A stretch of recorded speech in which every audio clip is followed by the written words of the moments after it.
Hi friends, welcome back to my channel. This is ASO Tarot, and if you clicked on today's pick a card reading, that is because there may be a message in one of these 5 piles for you. So I'm really excited to do today's reading. If you're new to pick a card, stick around because I'm going to explain how they work and give you some advice. But back by popular demand, I am excited to announce that Miss MEGADECK will be making an appearance today in all of the piles. She is MEGADECK 2.0. I'm really excited to try her out. And we're also going to have an extended today, but what happens in the extended will entirely depend on what comes through in your pile, because I have no idea what is going to come through today. So as you can tell, we have 5 piles here. We have pile 1 with the 8th house tarot and this rose quartz. We have pile 2 with the Synesthesia Tarot and this Libyan desert glass. We have pile 3 with the Lightseer's Tarot and this beautiful piece of Malachite. And we have pile 4 with the Intuitive Night Goddess Tarot and this blue lace agate stone. And finally, with pile 5, we have the Nightmare Before Christmas Tarot and this amethyst stone. So for my newbies who are just starting out with pick a cards, essentially all you have to do is pick a pile, whether it be based on the cards or on the stone that you feel most drawn to. Now, if you don't feel drawn to any of the piles, there's likely not a message for you in here. But if you're drawn to more than one, that's absolutely okay. It might be because you need to rule a pile out. There might be messages for you in multiple piles. This type of reading, we let anything come through. So it'll be interesting to see what does come through. And if you are having trouble figuring out how to pick, you can meditate on the cards. You can ask Siri to pick a number between 1 through 5. You can do it randomly. Really, there's no right or wrong way to do it. It's just the most important thing is to remember that it is a general reading. So take what resonates and do not let the rest take from you. But once you have picked your pile, you can go ahead and scroll down to the description box or the comment section where I will have all the timestamps below. And there, once we get there, I will explain what's going on in the reading for my newbies. But if you are new to tarot, thank you so much for clicking on this video, and thank you so much for having an open mind. This may work for you, this may not, but you should pat yourself on the back for being open-minded enough to try something new. So once you picked your pile, go ahead and find your reading and we will get started. Hi there, pile 1. Thank you so much for being here. If you chose the rose quartz stone and the 8th house tarot, then this is going to be your reading. Now, to make sure you pick the right pile and so that I can get an idea of what your energy is, we're first going to look at what your energy is and kind of what's going on with you. So if this part resonates, then congrats.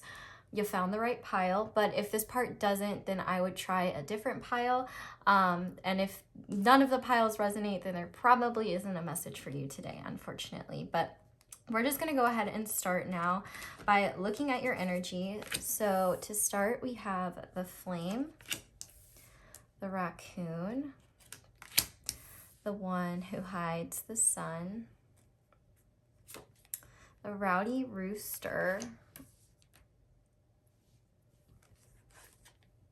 embody. I'm gonna have to scooch this down. We also have Berkano. I know this is like runes are Nordic, but I want to say it Italian and be like Berkano. So this is Berkano. And it represents fertility and growth. We also have the sign of Virgo in there, and we also have preserve. Okay. And your other cards are Uranus. Haha, you got a butt card. Haha, Uranus.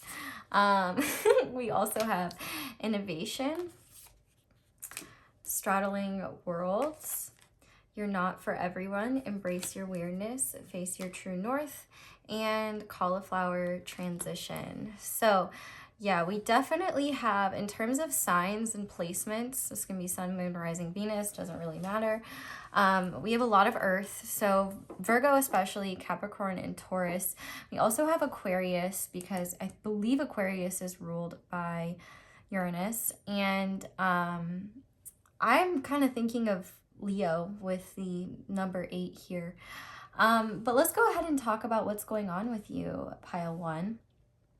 So what it seems like here is you know what your purpose is. If you don't, I have a video about it. You could check it out to confirm.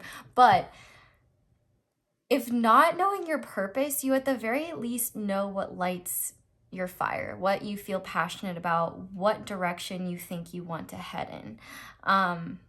For a lot of you, I think that this is some type of creative endeavor or entrepreneurial endeavor. It doesn't have to be, though. Because I could totally see, you know, being in school or maybe taking extra training to get promoted, something like that. But I do sense in your energy a lot of uncertainty. And maybe that's because you're not very far along in this journey yet. Oh, we also have the sign of Cancer. Sorry, I just noticed that. Or you could be life path 11 or life path 8. Okay. Or life path 9. Anyway, there's an ambulance. So maybe you're a little bit stressed. maybe just slightly. But the idea that I'm getting from you is that there's a general direction you're heading in, and it seems to tie in with your purpose, with what you're meant to do here.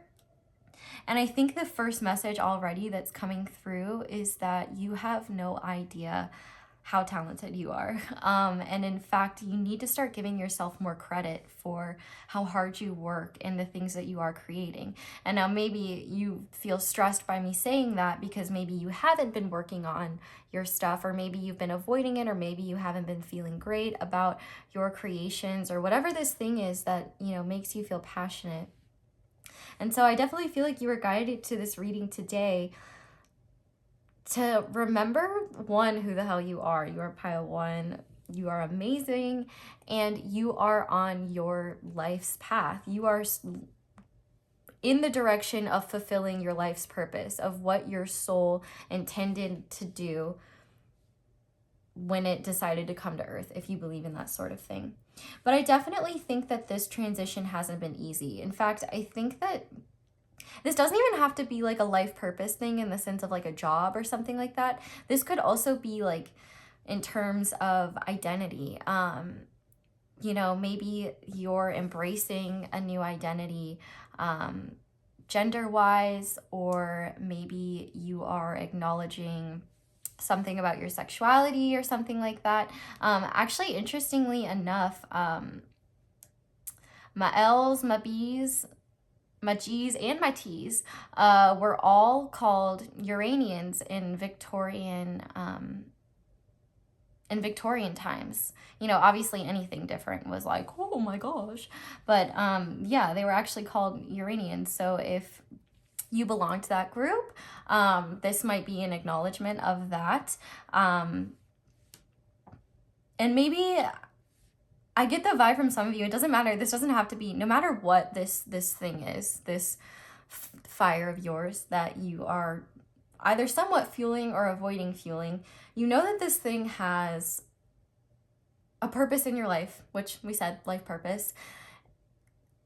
And everything that you do, even if you look at like other options, or you think about taking the road more often traveled, if you think about ignoring Robert Frost, and you find yourself still being pulled back to whatever this thing is. And I think that at this point you've recognized, okay, this has a part to do with me. This is something with my truth. And for some of you, maybe you are literally like transitioning. For others, you could be transitioning jobs. You could be transitioning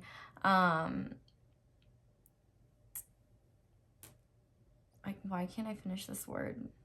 You guys are having trouble speaking up lately, aren't you? Because I, all of a sudden, like, as soon as I tried to start your reading, became super tongue-tied, and I actually had to restart the beginning because I was so tongue-tied, and that doesn't happen very often. And this is definitely telling me that you are overthinking a lot of this. What you need to know right now is that you're headed down the right path. And in fact, if you don't already have some type of influence already, there's a huge possibility that you could have some. Now, part of your fear with maybe putting yourself out there is the fact that you may face rejection, you may face criticism, you may face negative comments, but this rowdy rooster here, authority, influence, responsibility, says, proud and noble guardian, grant me the power to rise up and shine. Spirit is really saying that by embodying this purpose, whatever it is, you're going to have to embrace this truth about yourself if you're going to pursue this. And maybe you're trying to, maybe it's difficult and it's something that you'll have to work with over time. Ironically, this candle is actually a self-love candle. But I think what Spirit is saying is that your soul has no problem accepting this thing about yourself. It's just, you know, maybe the stigma that you have, the stigma or the fear that you've created for yourself, or that was like not created for yourself, but like was carried down by the culture that you were raised in, or the beliefs that your ego was taught.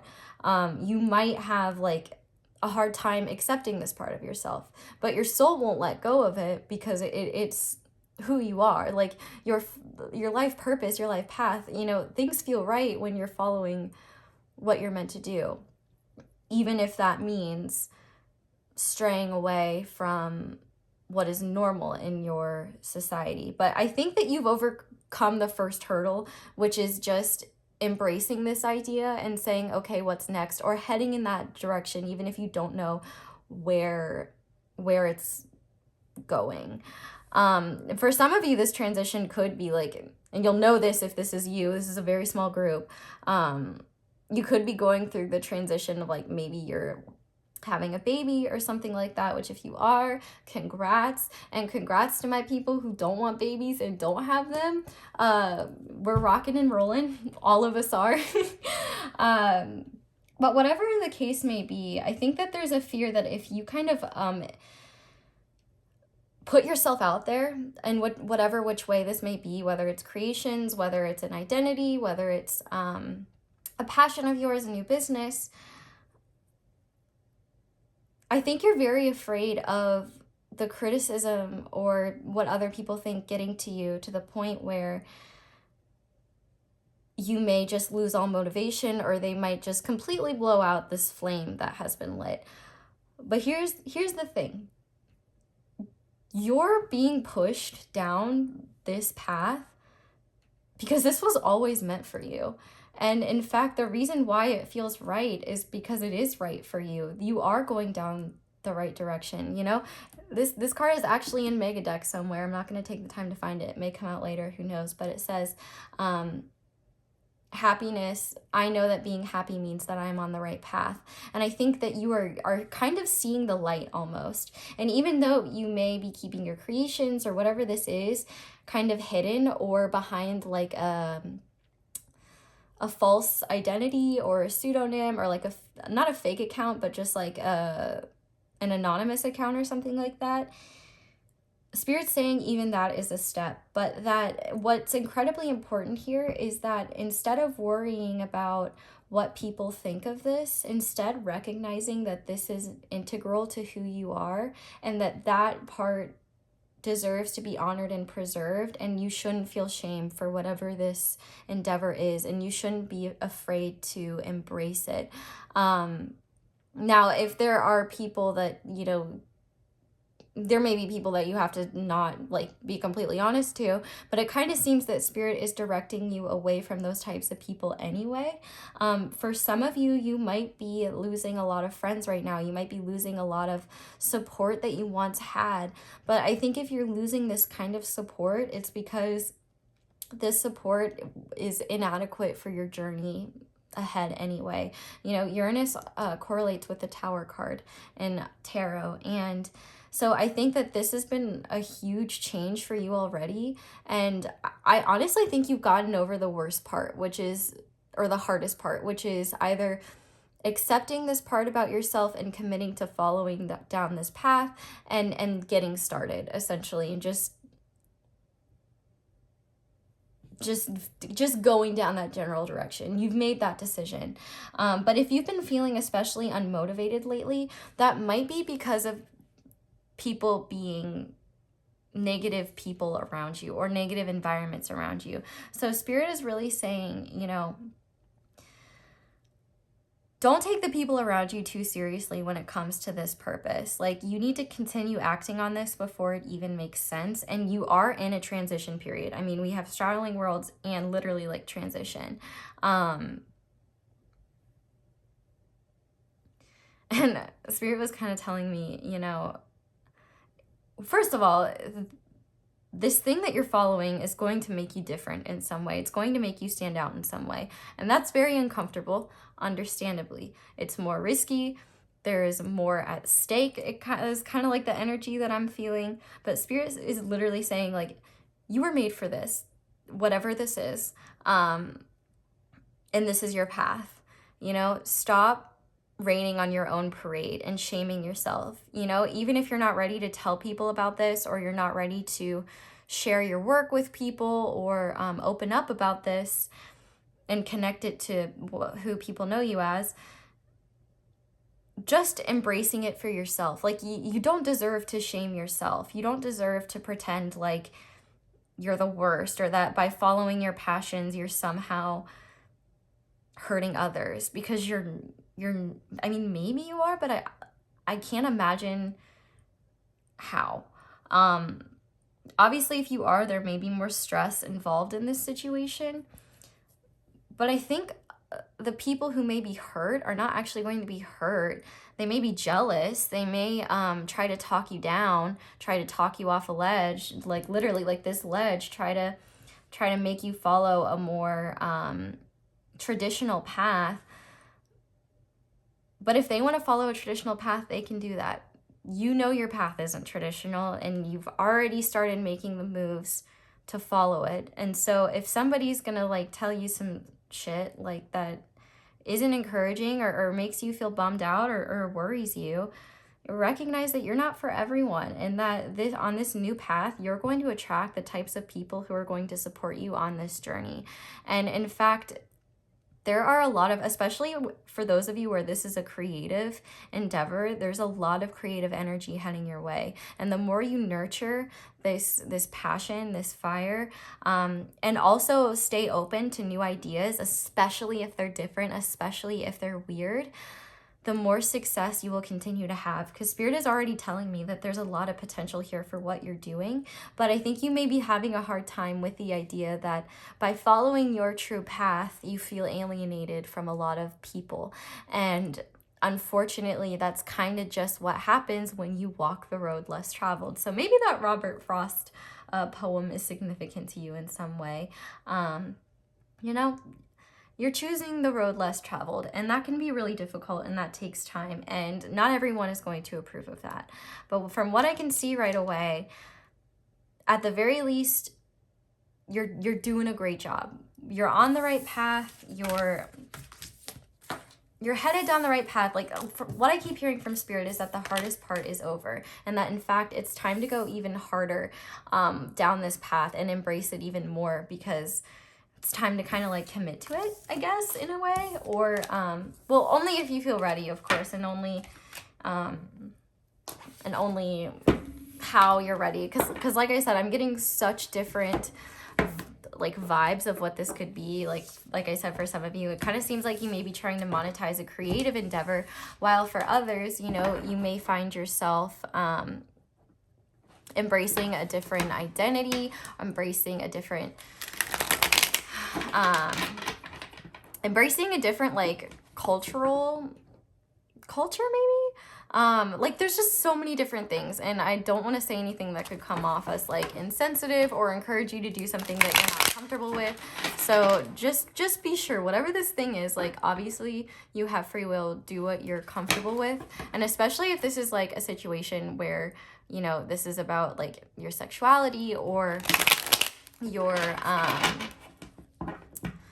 identity, obviously like being honest and open with people about that is a super personal choice, and like only do that whenever, if or when you ever feel ready to. You don't owe anyone anything, and you don't have to tell anyone, even if a romantic partner or anything like that is pressuring you. That's your journey.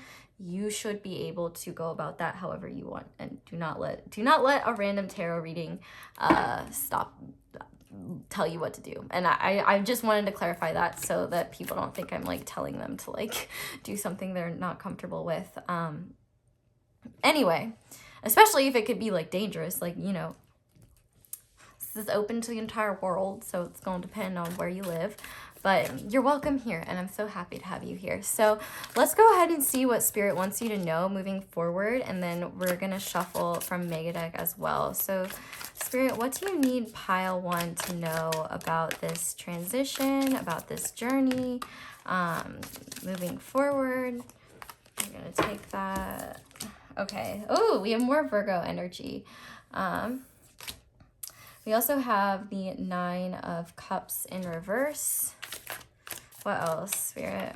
What else do you need pile 1 to know? Okay, we have the 3 of Wands. We're getting more placements here. So Virgo energy, the 9 of Cups represents Jupiter and Pisces, and the 3 of Wands represents an Aries sun. How about, what else, Spirit? We also have Mars in Aries with the 2 of Wands coming out now.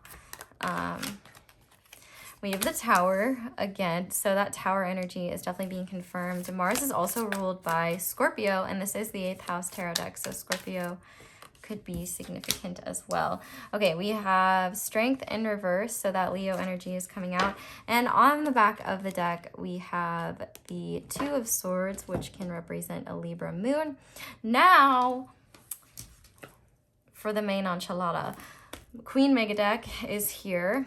If you've never seen MEGADECK before, she was featured in my last This Message Was Meant to Find You.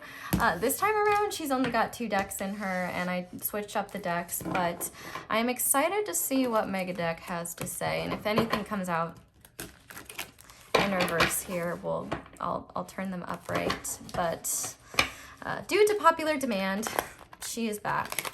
She is as difficult to shuffle as ever, but it's okay. We love you, Queen. We love a thick boy, girl. I don't even know what MEGADECK is. She's kind of, I said she's, okay. Yeah, you guys are really mentally scattered. Holy crap. Okay, MEGADECK, what are your thoughts about this? What do you need pile 1 to know, please? Ho-ho! Freedom is coming out. Okay, let's see what's coming out here. So we have moderation. We have freedom. We have guilt. Yeah, I was definitely picking up on that guilt energy. And we have humor. Okay, one more, please, Miss MEGADECK. We have love. Fuck yeah. Okay. All right. And on the back of the deck, we have balance. Okay. So, pile 1. Here's what you need to know. So when it comes to this transition, Spirit is definitely rooting you on. And by Spirit, if you're confused by that, it can be whatever you believe in. So your spirit team, it can be God, it can be, when I say spirit, I mean like the universal cosmic energies that are guiding you and that love you very much. So yeah, we have a lot of Virgo, Hermity energy and a lot of major cards here. So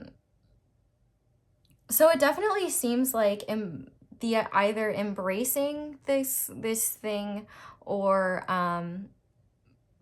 by already following this path, there has been a tower moment of some kind, or you're anticipating that when you're honest about this, or you're anticipating that when you open yourself up, there will be some kind of major change, or maybe there are just tons of major changes happening. It just seems like the universe may be choosing violence when it comes to you recently. Spirit's kind of confirming that there is definitely a lot of change that has been needed in order to facilitate this change, and that based on your current foundations, they were not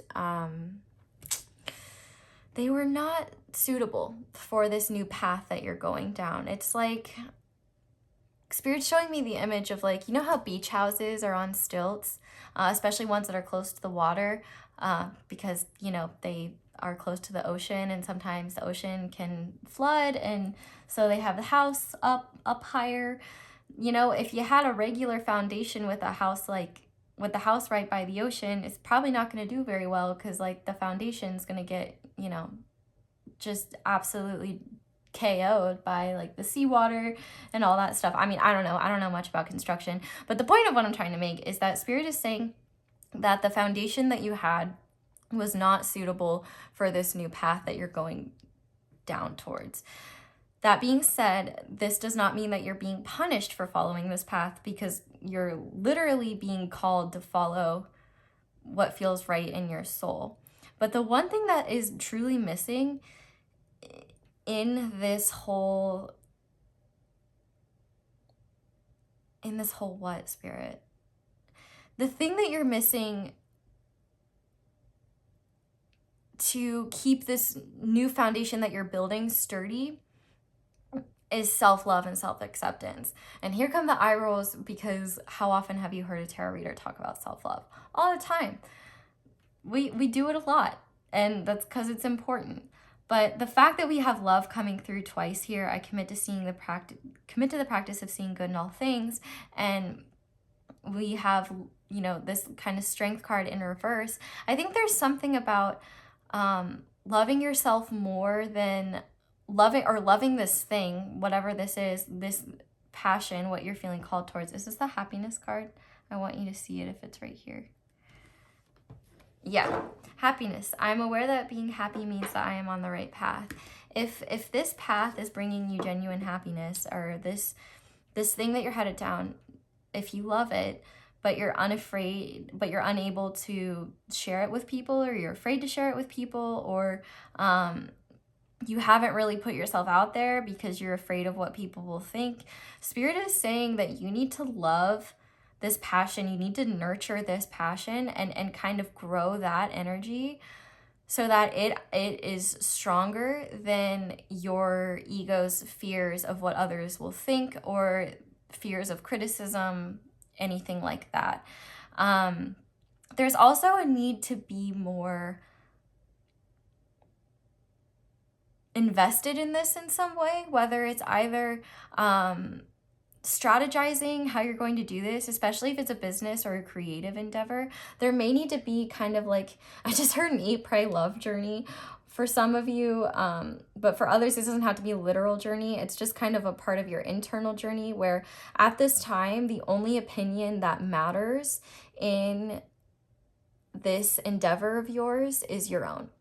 And that's why your own self-acceptance is incredibly important here, because if you can't accept this part about yourself, it's going to be incredibly hard for you to like go down this path. It's almost going to be like trying to drive with the emergency brake on. Like, you're not going to get very far if your ego or your just your fears stop you every second you try to move forward, because there's definitely a lot of expansion here. And, you know, we have all this Aries cardinal energy. And so I think, you know, what Spirit is kind of saying is that you need to embrace this taking the lead in your own life and running towards what's going to make you feel free. You know, I possess the power and free will to create my own happiness. And that might take some strategizing. That might take some work. It might take some planning, and it might take some exploration or discovery. But what Spirit is saying is that whatever this path is, you're free to go down it, which you already have.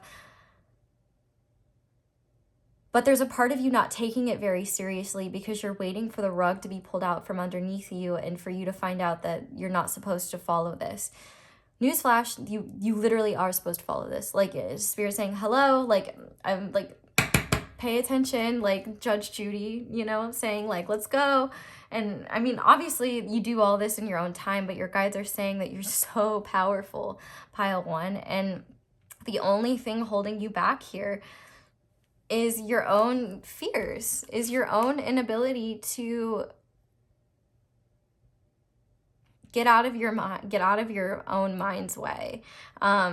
You know, that we have more Aries energy underneath here with the Emperor. And so Spirit's saying not only do you have the potential to do really well in whatever this path is, or be a really prominent figure in whatever community this might pertain to, but also you have value to bring to whatever this creative skill is, this endeavor is. You know, for a lot of you, I feel like this could be related to a platform or to inspiring others who are like you. And Spirit is asking you moving forward to ask the simple question, what would love do in this situation when you don't know?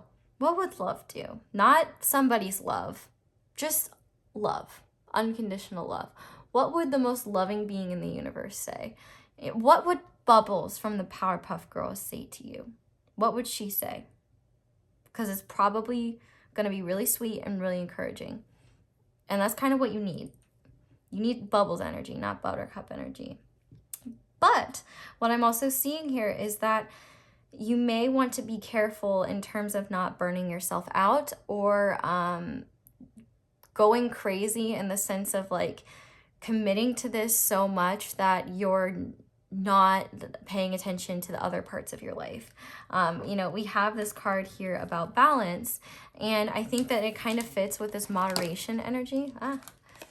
And so I think here Spirit's kind of letting you know, one, especially if this is family related, because I feel like for some of you, you're just really afraid of what your family may think or not having your family's support. And I think Spirit is saying, you can kind of take that a little bit at a time, and maybe, filter what you tell them until you feel safe to be like honest with them. But also there's a need to remember that you may have other priorities and things outside of this path. And so you're kind of figuring out how to tie up loose ends from this old life, from this old version of yourself, and strategizing, figuring out the next steps forward for this new path. But Spirit is saying it's really important, one, not to feel guilty for choosing yourself, for choosing this path. I release any beliefs that no longer assist in my soul's growth. And this is what's important here, soul's growth. Like, I don't care if culturally what you're doing, people think that's bad, or people don't like your art, or the people in your life are telling you that, it's a huge risk to do this, or that you need to be sensible, or whatever it is. It's like, nah, screw that. Like, you're following what's going to help you grow. And that's what's so important. And even though it might feel difficult right now watching these old parts of your life fall away, it's a hell of a lot better than continuing to exist in a life that doesn't feel authentic to you. And you already love yourself a hell of a ton, and you may not believe that, but you already do if you're already willing to follow whatever this is, even though despite what kind of stakes may surround it, or and maybe there's no stakes, maybe they're just mental stakes, fears of criticism, fears of what people will say. But Spirit is saying that you really discount how talented you are, how much of a gift you are to this world, and how many beautiful things that you can contribute to others in general, and this specific community surrounding whatever this purpose is. Because like, if it's an artistic thing, for an example, I feel like you could be a really positive example.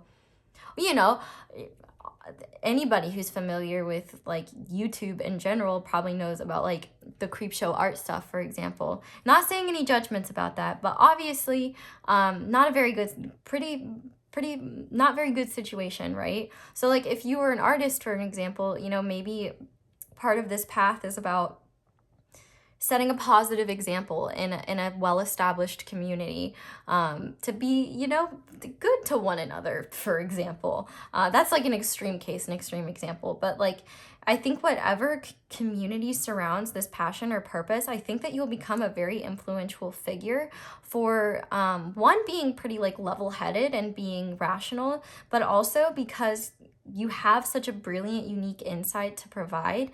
And when you're only following what feels right to you and what just resonates at the soul level to you, you really can't go wrong here. This is your opportunity to be you. Like, this is your life, and you're going down the path that your soul specifically planned on going down before you incarnated or were born. And so Spirit is saying, you know, you may need to take time and spend a lot of time alone to really get your like plan set for what's next for you, and to kind of get an idea of like where you want to head next. And also, you know, just spending that alone time to get more creative inspiration, or be creative about like answers you want to find, or things that you want to create. Like, there's just a lot of creative energy, and I feel like I've been so just like jumbled in this reading, and I think that's partially because you're likely feeling jumbled because you're having to like switch between this energy that you have internally and then fitting the external expectations of the surrounding energy around you. And so maybe that's why you're kind of struggling to think clearly right now. So it might benefit you to either spend some time alone, or maybe, like I said, go on some type of trip. But overall, like the message that is meant for you here, first and foremost, is that you are headed down the right path. Do not let anyone make you feel guilty, especially yourself, for following this. This is what you were meant to do. You were not meant to follow the same path as everyone else. You were not meant to do something just boring and sensible that won't feed your soul. And we're gonna finish off with some final advice for you. I know this reading was super vague, but like I said, because of the wide array of topics, or like things that this passion could be, there's going to, I kind of have to keep it pretty general. But I think one thing that's important to know, and the connection that I'm making, is that it kind of seems like your next step is strategizing and discovering. So maybe, for example, if you're an artist, it's discovering new mediums, or trying different artistic techniques. Maybe traveling somewhere where a certain technique is popular if you want to study that more. And then it's going to be about expansion. Once you figure out a plan for whatever this thing is, then it's going to be about expanding. And when it comes to expanding, it's all going to be about where that expansion is. For a lot of you, I feel like this expansion will be location related, whether it's to go to a certain school, work at a certain place, have an apprenticeship somewhere special, or like find a specific community in like a different country. So for example, like, you know how I was reading that fertility card is like, even though it's Nordic, I was reading it as like Italian, Bercano instead of Bercano or something. That would be an example of like, you know, like in New York, there's like Little Italy, for example. I don't know why I was using, I don't know, Spirit, maybe some of y'all are Italian and that's why that's coming through. But don't be afraid to embrace who you are.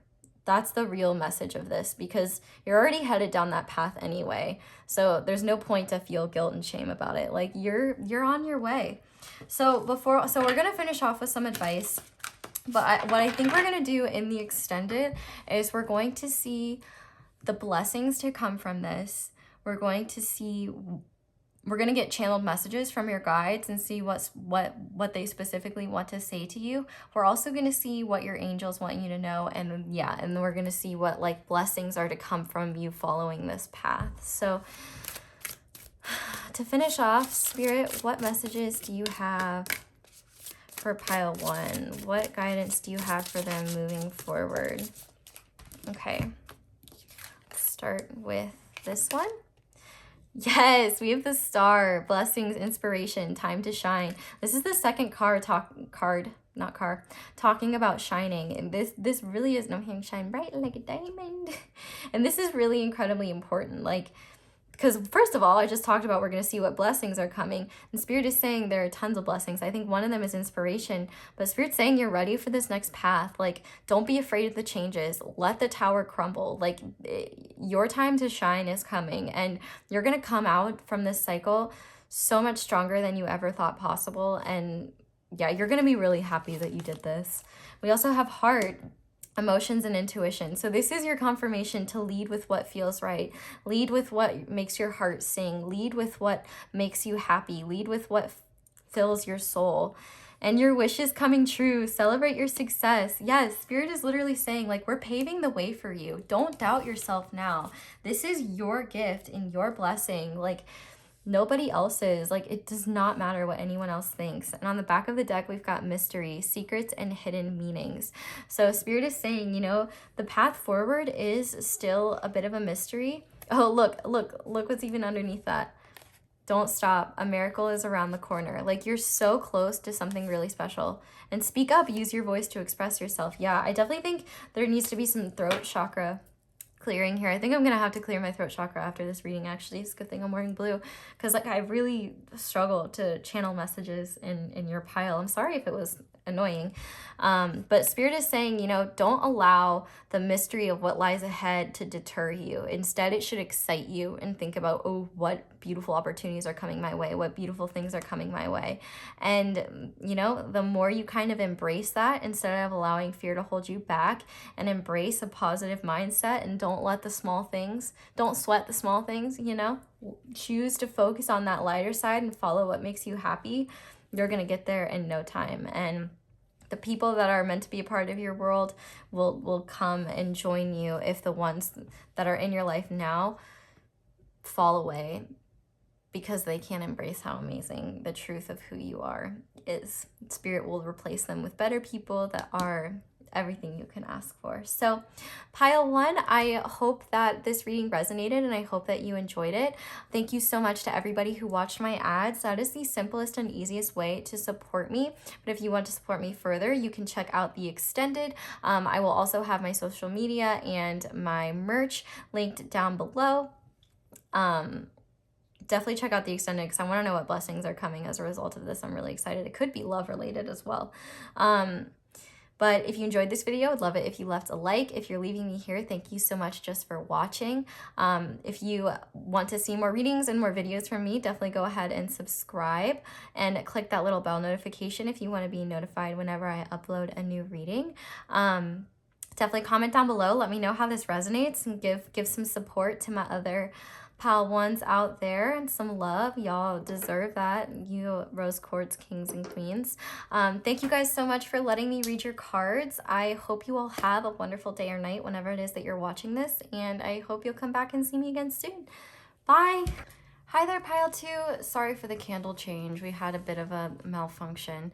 If you chose the Synesthesia Tarot and this Libyan desert glass, this is going to be your reading. But to make sure that you have found the right reading and that this message actually is meant for you, I am going to look at your energy and kind of see what this reading is going to be about and what's going on with you.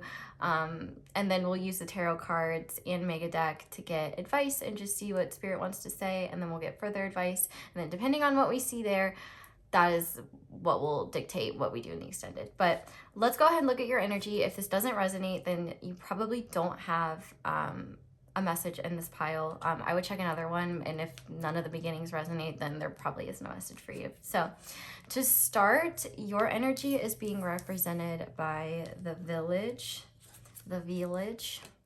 We have the hyena, which is a fire sign, Aries, Leo, Sagittarius. You can have those placements, you don't have to. We had the tranquil turtle, and he came out in reverse, but I'm going to turn him upright. But it says, endurance, commitment, serenity, spirit of the great mother goddess, strengthen my connection to earth.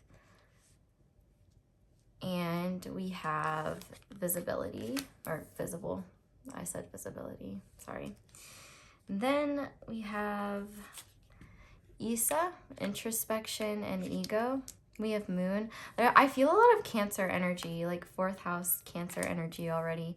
We also have reflection and afraid of the attic. And then you guys got 2 astrology cards actually. So we have Mercury, mind, and void, of course, moon missing. We have emotion, cucumber. This is an earth sign, so, or earth energy, but we do have Cancer on here, but the earth energy would be Virgo, Capricorn, and Taurus. And Gemini and Virgo are ruled by Mercury as well, so any of those placements could be significant. We also have precognition, psychic ability, future vision. We have the Great Severing, Mars energy, anger, conflict, softening to love. And we have falling angel, spiritual, narcolepsy. Okay.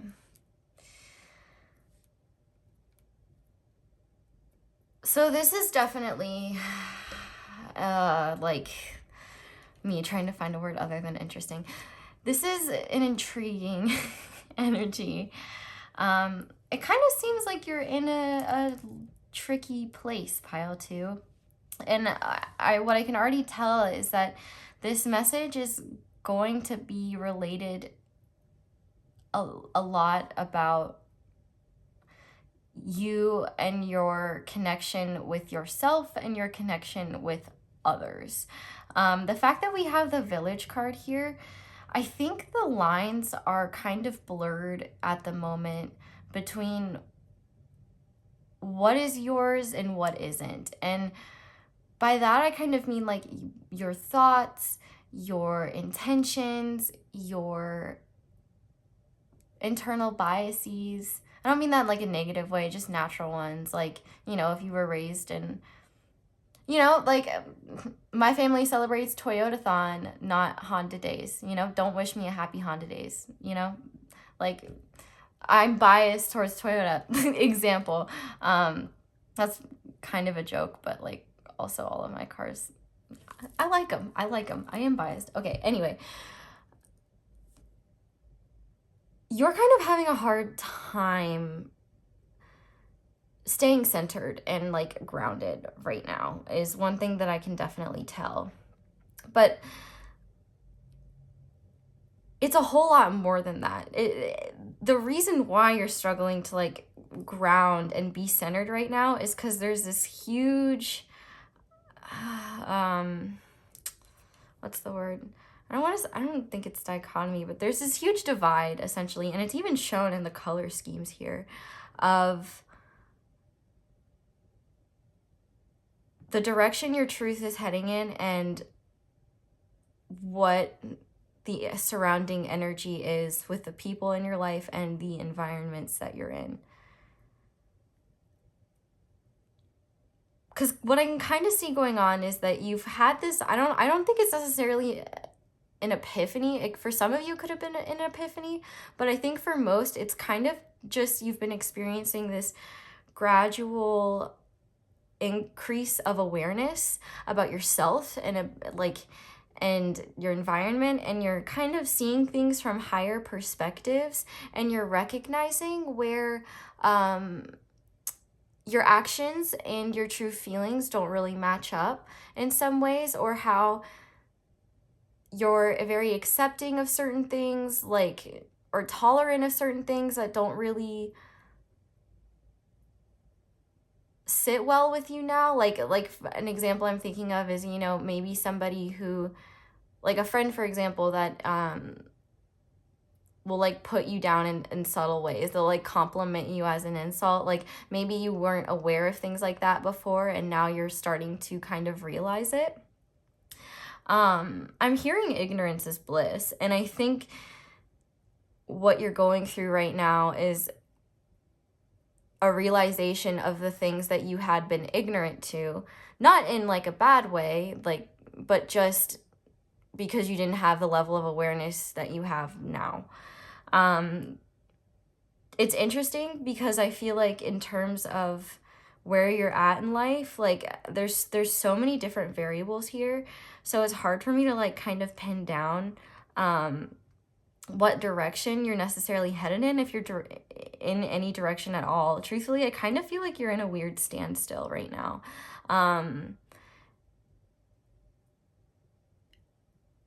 Where you're kind of like, Spirit's showing me like the process of how like your liver detoxifies things. Well, I definitely got the idea that there was some college energy here, so maybe that would make sense with the liver.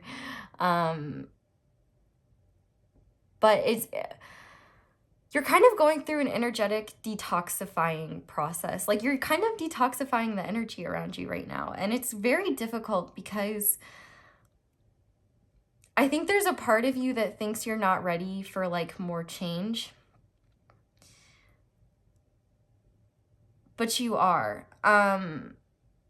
I think your process right now is really kind of chaotic, and you're in this weird place where you're just really like reflecting on life right now and reflecting on where maybe you've taken steps that aren't in alignment with who you are, and where maybe you need to rein things in, or where you need to put more energy. It's just kind of like you're reconfiguring your life right now and figuring out how to make it fit better with this new path you're going towards. And what's interesting is that it's almost like the higher and lower chakras are divided. It's like you for some of you, you may be in the process of doing a lot of lower chakra healing, and you're actually getting ready to get open to the higher chakras, especially the heart and the throat chakras, feeling love and speaking your truth. But I really feel like there's definitely a message in here about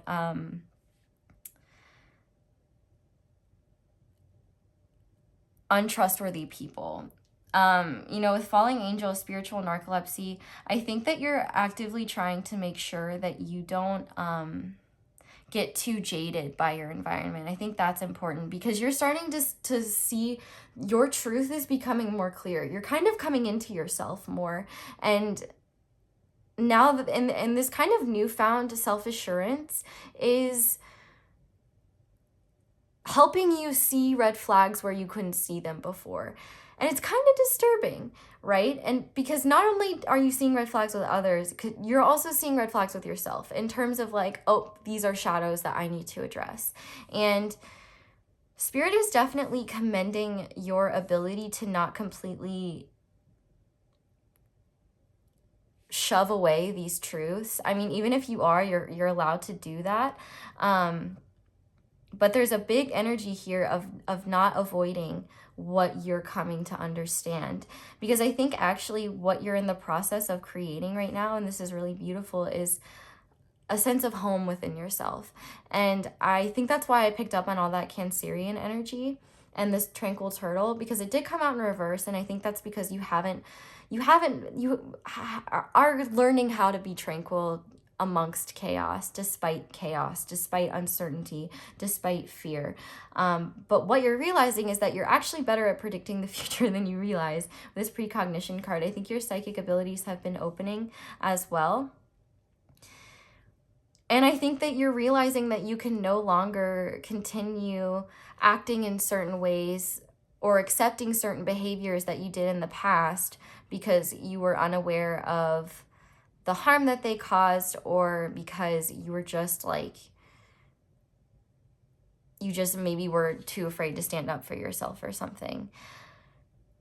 But definitely what you're doing here is you're learning how to forge your own mindset, your own ideas, your own values. You're kind of learning how to break away from, I'm hearing the Breakaway song, I think it's by Kelly Clarkson, but you're spreading your wings and you're learning how to fly, even though there is birds here, yeah.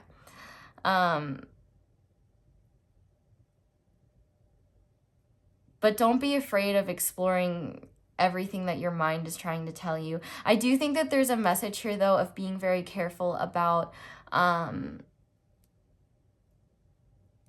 being discerning with your thoughts, in the sense of like, what is actually realistic and what is just maybe my fear allowing me to carry myself away, or make this situation seem scarier than it is.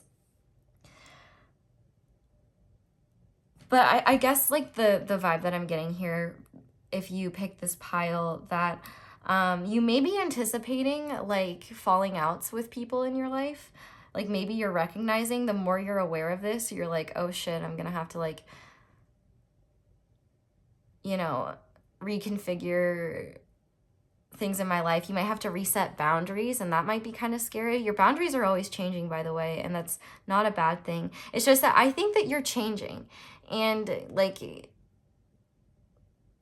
it's really important to know that this change is necessary. It's on path for you. It's part of your growth. But unfortunately, as a result, there are things that need to like, you know, fall away. Like how like I'm even called to notice that in this tree, like the leaves are what's that song? All the leaves are brown and the sky is gray. I can't remember. But it's kind of like fall and winter. It's like things are leaving. Things are ready to be shed. And you're learning there's a lot of things that you were doing in your life, I think, that were more so like just ego responses that were natural to you rather than actions based around like how you truly feel, or actions that are centered from like your moral compass or what's in your highest good. And you're learning to shed those. The biggest thing that I'm seeing here is your biggest like block that I can see at this time is the fact that it's very hard for you to kind of confront this stuff and really like integrate it. It's like you can know it and be aware of it, but it's a lot easier when it stays in the back of your mind. But now, because your environment is shifting and you're realizing that in order to kind of like release the tension that you're feeling, honestly, about what's next, what's going on, what's changing, who you're becoming, why this is leaving, wow, you guys are like in your heads a lot. But one of your coping mechanisms is to just joke about things. Like I'm thinking of like Tiny Rick, about, you know, how like he's literally like begging to come out, and he's like, help, I'm slowly dying in a vat, and he's like saying it in like a funny way, like a jokey haha silly way. Like you definitely use humor to cope with feelings, and you use humor to cope with things that you don't feel comfortable addressing.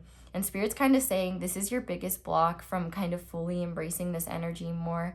I think that there's just a need to not be so scared of your brain. Like, of course, if you need help in like retraining your brain, you know, doing something like cognitive behavioral therapy can be really good. But it's honestly just a matter of realizing that you are not your thoughts. It's kind of like stepping outside of them and recognizing that your brain can be helpful or it can hurt you depending on how it's being used. I feel like this reading has been so disjointed, so I'm sorry if you're like, where is all this coming from? Or how is this all connecting? But I think that you're learning how to embrace love again. You know, this great severing says Mars energy, anger, conflict, softening to love.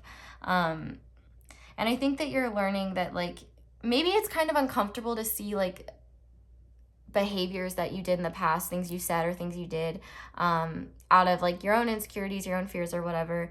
And maybe it's scary to face that, but it's like one thing Spirit is saying is that this is essential, and like also you're not perfect. We all make mistakes. We all do things that we regret, and like you have to make mistakes in order to learn.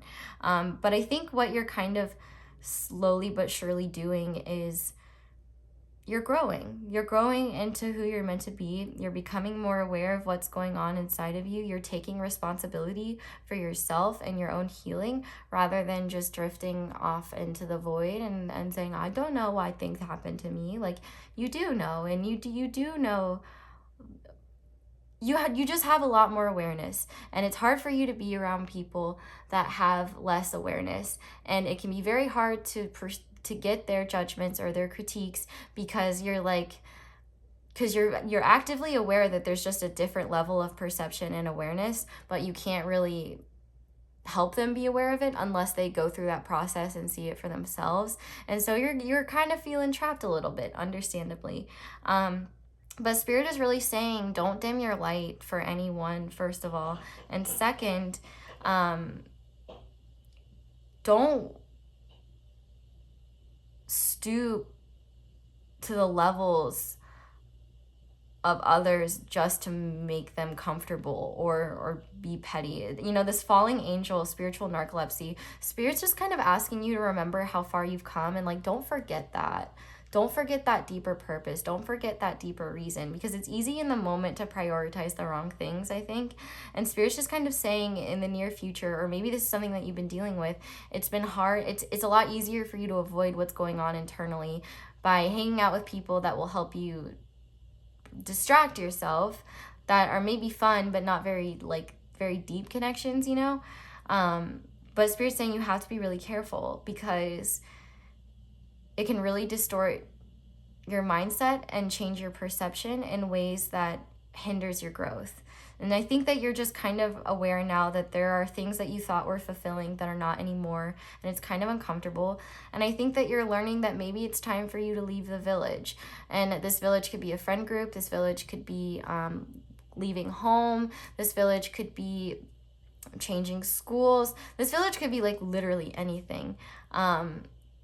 And it could just be a metaphoric village, like all of the different voices in your head, you know, like you're like, okay, I don't want the mean ones, like let's get some nice ones in there, like, you know, like imaginary friends, you know what I mean? Like, if you have a good imagination, just imagine nice imaginary friends that just think you're amazing and are cheering you on all the time. I don't know why I channeled that, but there you go. Anyway, yeah, this is essentially what I'm seeing. So we're gonna get into your tarot cards now. I'm sorry that was so long. Actually, no, I'm not sorry. I'm not apologizing. I'm sussing out the energy. I'm doing the best I can. The energy has been weird. But we're gonna see what Spirit needs you to know about this. I think I kind of like jumped the gun a little bit probably, and that's why it took so long, because I could definitely tell that I think that there's just a lot of like, I think that everything that I'm talking about you already know. It's just that saying it out loud makes it more real. I think it makes it a bit scarier. But I'll be real with you, Pile, too. Like, spiritual ascension and like, you know, growth and changing, like, it's really uncomfortable. It's not like it's not sunshines and rainbows at all. And I think one of the most bittersweet things about it is that the more we grow, the more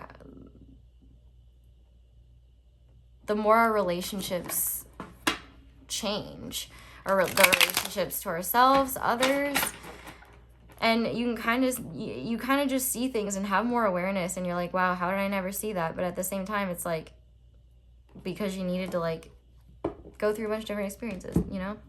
Anyway, okay, so we're gonna shuffle these cards first and see what Spirit wants you to know about this situation.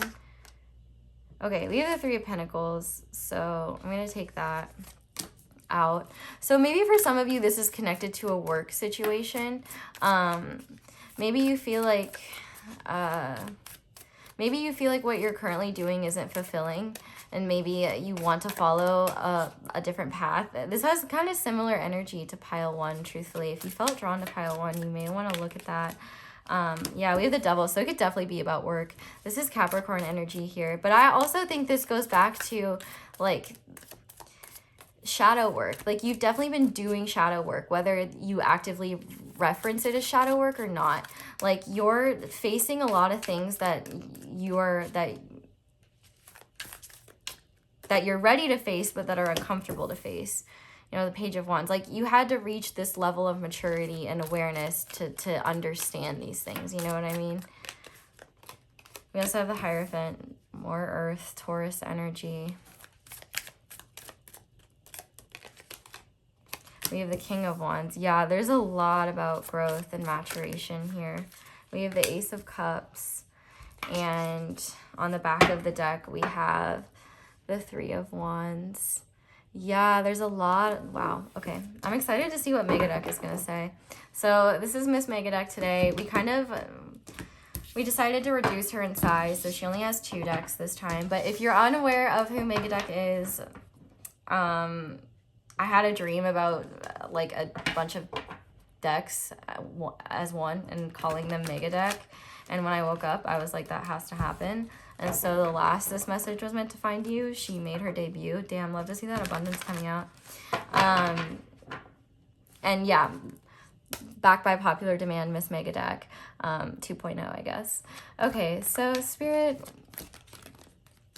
and Megadeck, because Megadeck's her own energy and we love her. What do you want, pile 2?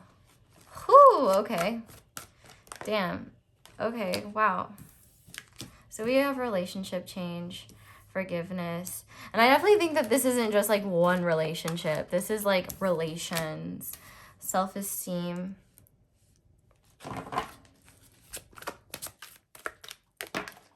Happiness. This is my favorite card. I'm aware that being happy means that I am on the right path. What else, Megadeck? I have to take all of them apparently. Okay. All right. We have manifestation. Oh my God. And another pink 8 card, financial discipline and change. So this is going actually right here. And we're going to read that in tandem with this, is what I'm hearing. And on the back of the deck, we have perseverance. I know that I can do whatever I set my mind to. Okay. Yeah. So your mindset's very very important for all of this.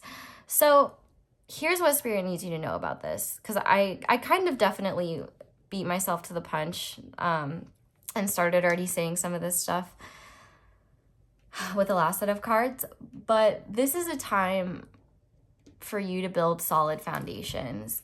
And Spirit is kind of confirming that, yes, your relationships are changing right now, and that's incredibly uncomfortable.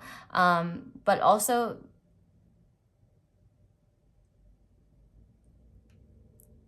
sorry, I heard a bunch of stuff in my head. There's a lot about evolution here. Spirit's saying that the people that you can ride out the difficulties with, like friends or things like that, like if they're like good friends and stuff, like if you are as committed as they are to being like open and communicating and evolving and like reestablishing boundaries and having just very loving relations with each other, not in like a literal way. I mean, depending on the relationship, maybe in a literal way, but like, I just mean like acting out of love and not taking things personally and not being like, blah, blah, blah, blah. Like, you know, we don't want none of that. But essentially what I'm seeing here is that Spirit is definitely confirming that you're doing the work and they're very proud of you. And that, in fact, it's literally like you're growing so much. They're saying like, you know, you're going from this page to this king, and it doesn't matter what you identify as. It's just the king is the most matured fire energy, and it's very connected to Spirit. So this is very much, I think a lot of your growth and transformation comes through fire energy.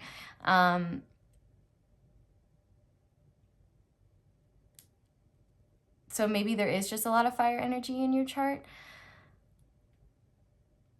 But I really feel like Spirit is saying, keep following your intuition. I know it's uncomfortable. I know it's weird to change. And I know it's weird to like have to have conversations with people and have to like speak your truth. That's always really uncomfortable.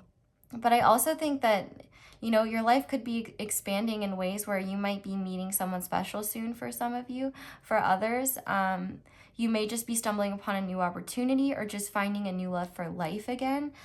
But Spirit is saying, you know, there will definitely be some bumps in the road as you change, because I think some people will be like either uncomfortable or like jealous or maybe just insecure. And like if you kind of reestablish boundaries or like tell them what's up, what's going on, they may take it personally at first, just because they don't really have the courage to be honest like that, if that makes sense.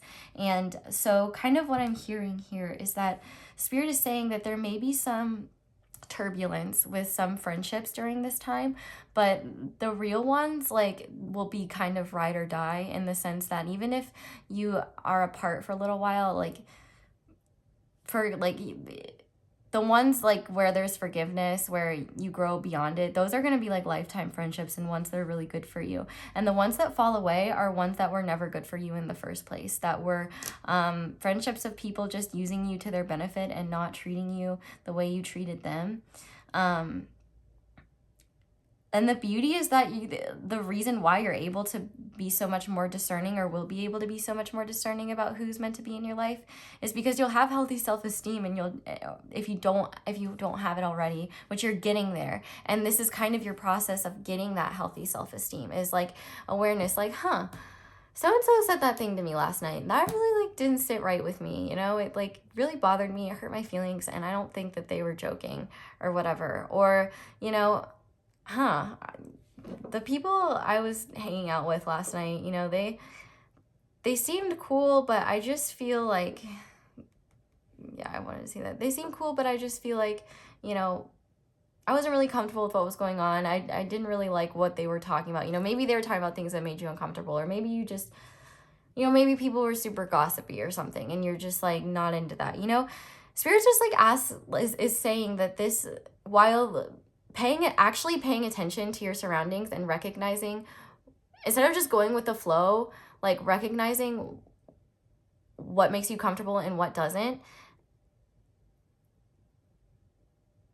it kind of tests the strength of your character, because you're like, okay, well, do I just want to go along with the crowd, or do I want to follow what's right for me? And that doesn't mean you have to straight up say like, I don't want to listen to you talk crap about Becky and Jennifer, like, it's not cool, like, I don't want to do that, or whatever. You can just say, like, you know, you just take note of it, be like, you know, this friend group was talking shit about Becky and Jennifer, and I didn't like that, so, you know, I'm gonna like, you know, maybe next time they invite me out, maybe I'll be busy, or maybe I'll just kind of keep them at arm's length. Maybe I'll pay attention to what I do and don't say to them. You know, what's so powerful about this actually is that, you know, when you think about the Page of Wands, obviously that's the most immature. And I think that this is how your energy started. Very curious, very excited, sometimes full of a lot of energy. The example that I'm thinking of is like, you're that person in the friend group. If anybody's seen Ghost Adventures, which I think a lot of people have seen that, but there's one guy that they always make go in like the scariest parts. I think his name is Aaron, and they'll be like, Aaron, like, go in that like scary dark place by yourself and like do that. But you're kind of that person, like, you're that person that's willing to do that sort of thing, and that's kind of always been you.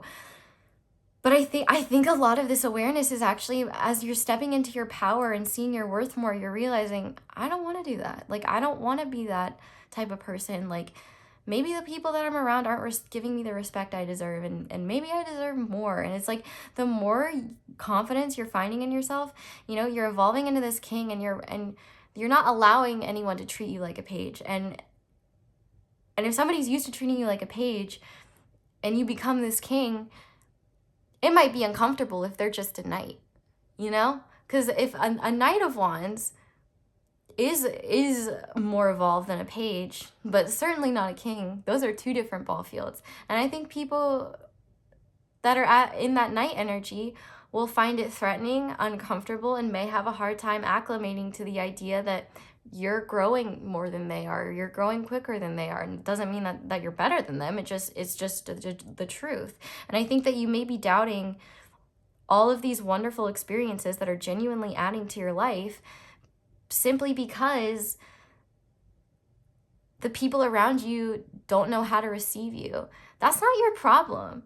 Like, Spirit's really saying, you know, I'm aware that being happy means that I'm on the right path. And like, Spirit's saying you need to keep going, because you will find this domestic harmony. And once again, we have this forgiveness card. And so Spirit's really saying, you know, it may just take some time for some people to catch up in terms of like maturing, so that they can understand your perspective. And time really does heal everything. So if, you know, there are people that you feel like are really significant friends that you, or romantic partners, or whatever it may be, that you feel like there's something deeper there, but there just needs to be time away for things to be healed. Like, Spirit's saying that intuition is correct.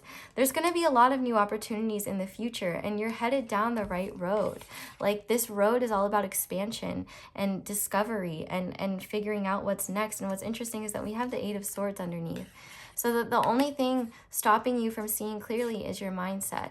And, you know, the Eight of Swords is literally all about like self-victimization and like kind of feeling, it's like learned helplessness essentially. And Spirit's saying that you're not helpless, that like as you're growing, you're learning, your awareness helps you stand in your power and be the best version of yourself. Don't push away that awareness because you're afraid to face the unknown. This unknown is what's helping you grow. It's what's helping you change. And it's also bringing in your manifestations. And one thing that Spirit wants to say is focus on healthy financial habits, because it does seem like, because we got that 8, when I cut the deck, we got that 8 of abundance, which I'm sure I'm not going to find it now, but, oh shit, I just set this card on fire. Look at how on fire you are, like, iconic. Like, you're going to set the world on fire, pile 2. That's probably not good. Gives it character, you know? When you explore, sometimes you get burned. But it's just a little singe. You'll be fine. Don't let a small little bump in the road deter you from moving forward. These give you character. And now my 3 of Wands has character. But I understand that nothing can grow or evolve without movement. And this is literally like the key like card here, in the sense that you are moving forward, the people around you aren't. That's creating distress, because obviously humans are social creatures. We follow what other people do. And it just creates more uncertainty. But you only need yourself to be certain, pile 2.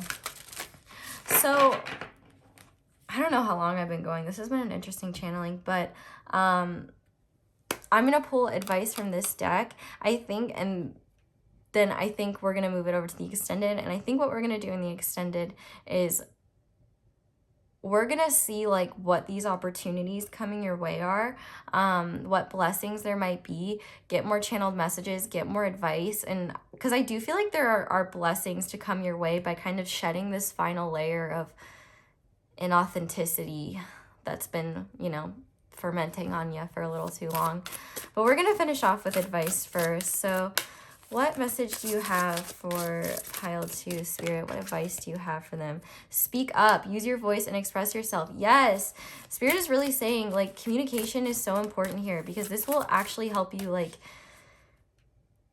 communicating your boundaries honestly is so important, because the people that don't listen to them, that is the best way to say somebody's intentions.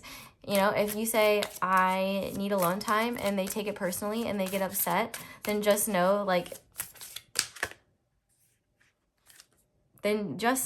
like it's a good thing you're setting those boundaries, because you'd probably get yourself stuck in something that you wouldn't want to. We also have a new beginning. Have courage to open a new door. Yeah, wasn't I just talking about courage? This is a lot about having courage. And the moon, subconscious, feminine intuition. Yeah, you're kind of mastering like the masculine energy of fire. But also, like, there's a need to know that you need to follow what feels right before it even makes sense. Like, that's incredibly important. And Spirit is saying you may not be able to see everything right now, but trust what you're feeling, and trust the feeling of happiness more so than anything. We also have your wishes coming true. Celebrate your success. And I agree. I think that there's a lot of wonderful things headed your way. And on the back of the deck, we have the star, blessings, inspiration, time to shine. Yeah, you're ready to grow. You're ready to integrate more of yourself into more of your soul, more of your being into this 3D body, and put yourself out there. If you feel drawn to pile 1, I would really watch pile 1. I think there's a lot of similarities, and they even came out in the advice cards. But yeah, pile 2, I'm gonna take this over to the extended now. Thank you so much for watching. I hope this was semi-cohesive. Yeah, this was just an interesting energy for me to channel, and it was weird because I was like, I feel like I was trying to tap into yours while also tapping into everything going on around you, and it was hard to separate them. So no wonder that you're having so much trouble separating your environment from yourself. But we're going to move over to the extended, where we're going to see the blessings that are coming into your life. We're going to get channel messages from your guides, see what your angels want you to know, and we are going to get some further guidance and see what you need to know moving forward. But if you're leaving me here, thank you so much for letting me read your cards. Definitely let me know down in the comments how it resonates. If you enjoyed this video, I'd love it if you left a like. If you haven't already, I would love it if you subscribed as well and joined our little fam. Be sure to click that little notification bell if you want to be notified whenever I upload a new video. If you want to support me in other ways, the links to my socials and my merch will be down below as well. But I'm sending you guys so much love. I hope you have a wonderful day or night whenever it is that you're watching this, and I hope you'll come back and see me again soon. Bye. Hi there, pile 3. If you guys chose the Lightseer's Tarot and this Malachite stone, this is going to be your reading. Thank you so much for being here. So what I'm going to do first is get a feel for your energy and see what's going on with you, see what this reading is even going to be related to. And if it resonates, then you found the right pile. If it doesn't, then this pile is probably not for you. You can try a different pile, or, you know, there may just not be messages here for you. Okay, so let's go ahead and see what we have here. So to start, we have the ring. We have the dragon, the mystical moth, spirituality, psychic ability, and passion. We also have tender. We have Gemini, Fire Mother. I'm actually going to switch these because look at how similar these cards are.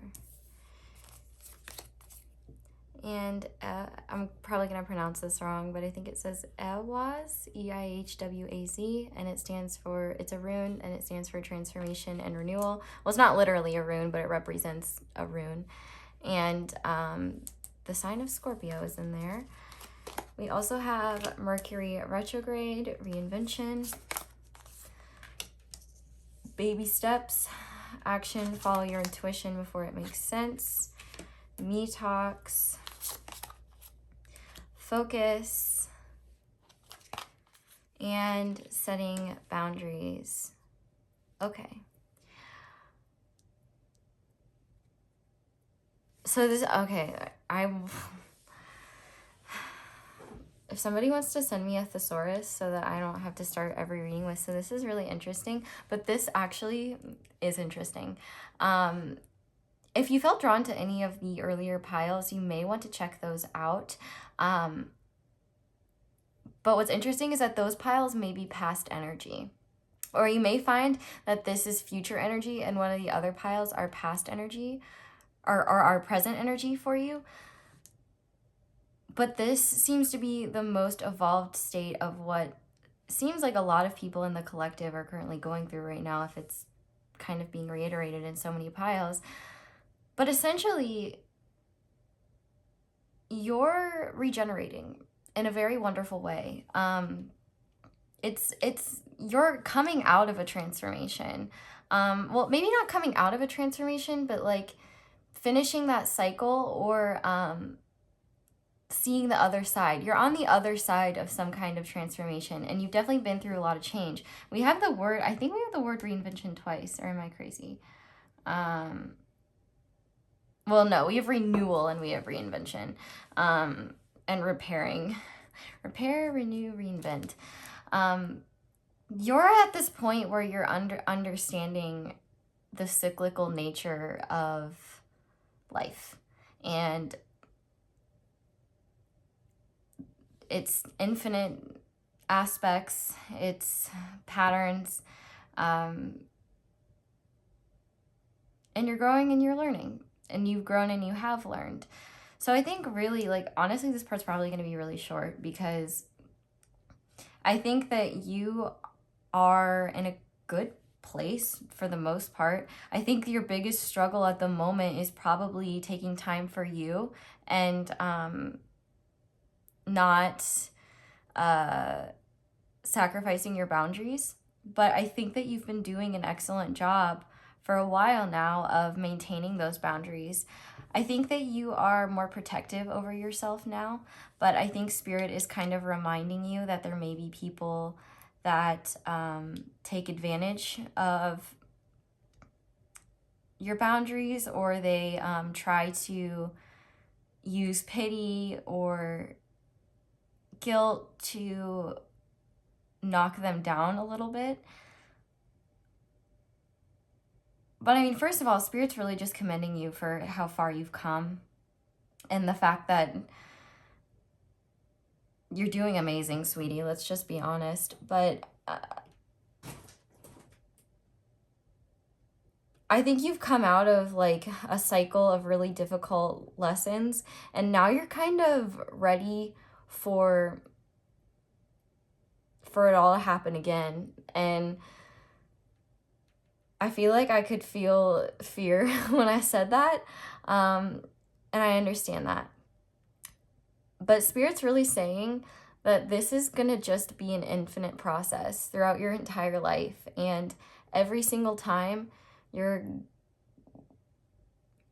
Basically, all this is saying, and that you're starting to understand this, but Spirit's kind of like trying to get you to understand this if you're not already. Don't get attached to a version of yourself or a version of you in a specific time. You're literally constantly... Life is constantly in a flow state and moving. And even if you don't change, life does. And it's a process that will occur naturally. And it's better that just to not fight it rather than try to prolong the chaos. Spirit's showing me the example of... And I'm 100%, I'm not saying this in a disparaging way, or a judgmental way, but you know how you sometimes see people out in public and you can tell that they haven't like updated their style or their hair routine for like 30 years. Like they kind of look like they're from a different decade, maybe with a little bit of a modern twist. But like, you know, usually like like I'm thinking specifically like 80s hair, and there's nothing wrong with that. But what Spirit's kind of showing me is that it doesn't matter where you're at, life's gonna still keep moving, because whatever they were wearing at one point was trendy and it works for them and they like it. It doesn't matter if it's out of style now. But the point of that example is just that Spirit wants you to understand that there's a lot more freedom in just allowing yourself to flow and to change and to kind of move with light, like with the currents of life and like where your energy leads you to. Like they keep pulling me back to that example, and I think the reason why is because there may be something deeper there, with like, you know, maybe people, like, obviously there could be a million different reasons as to why somebody dresses like that, and it's not dresses or like styles themselves like that, and it's not important. But when you can like obviously tell that it's something that somebody has done the same way for a really long time, there's almost just like a resistance to anything new, and it kind of stops growth. Obviously that's their free will and that's their personal choice, and that's totally fine. I guess this is just how a Libra rising gives examples. But the point of it is that Spirit is saying, you know, you have free will to do what you want, but these cycles get easier the more you remain open-minded and don't remain fixed on doing things a certain way or seeing things a certain way or imagining your life to go a certain way. Because the more you kind of hold on to a fixed thing, the more noticeable it becomes over time, and the harder of a fish it becomes to fry, is what I'm hearing. Jeez, the channeling that I've been getting is very weird tonight. I'm honestly a little nervous to upload this, but I think essentially you're just learning to accept yourself, the good, the bad. Now I'm hearing the Facts of Life theme song. Take the good, you take the bad, you take the both, and there you have the facts of life. But also, you know, Spirit is reminding me though that if you hold on to a trend long enough, it'll come back in style. So that kind of shows that cyclical time, you know? And the people that do keep up with the trends 10 years later, they look back at their pictures and they're like, oh my God, what was I wearing? I can't believe I was wearing that. But it's just like, those were the times. That was the style. That's what people were doing. And so I think Spirit is saying that like confirming that you have reached a level of awareness where you can kind of surrender some resistance towards your transformations and towards where life is taking you.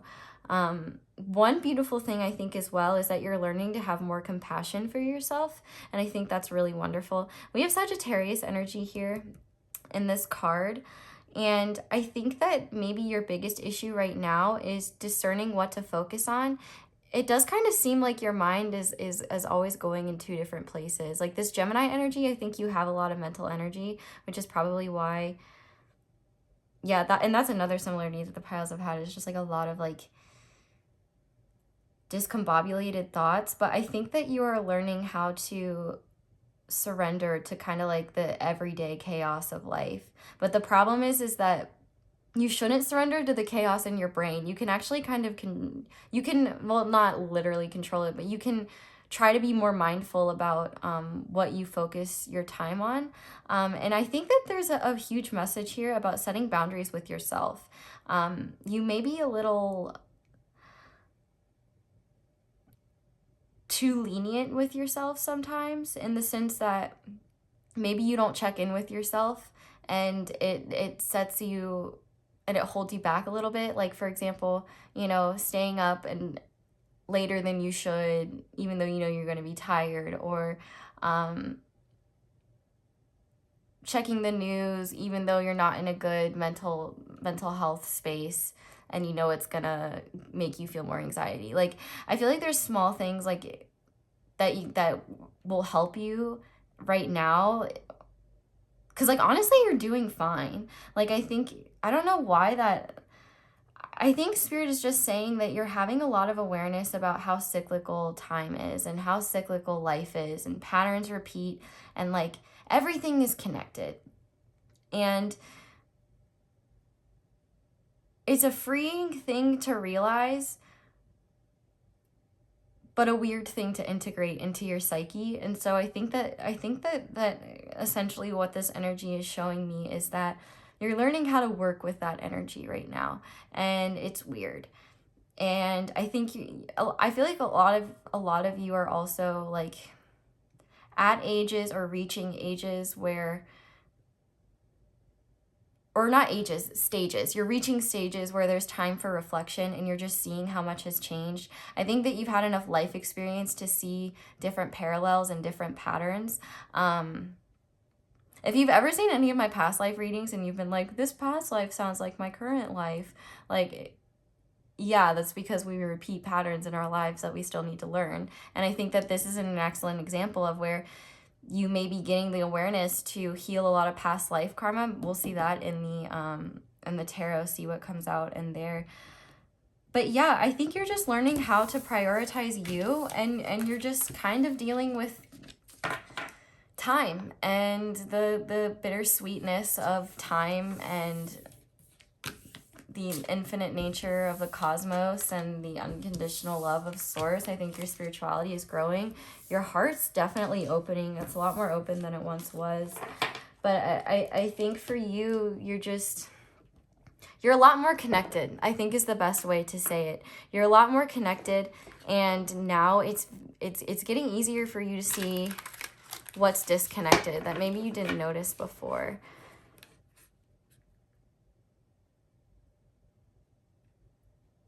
But I didn't mention this with the dragon, and Spirit keeps circling me back to that 80s hair example, because there's a point I didn't make.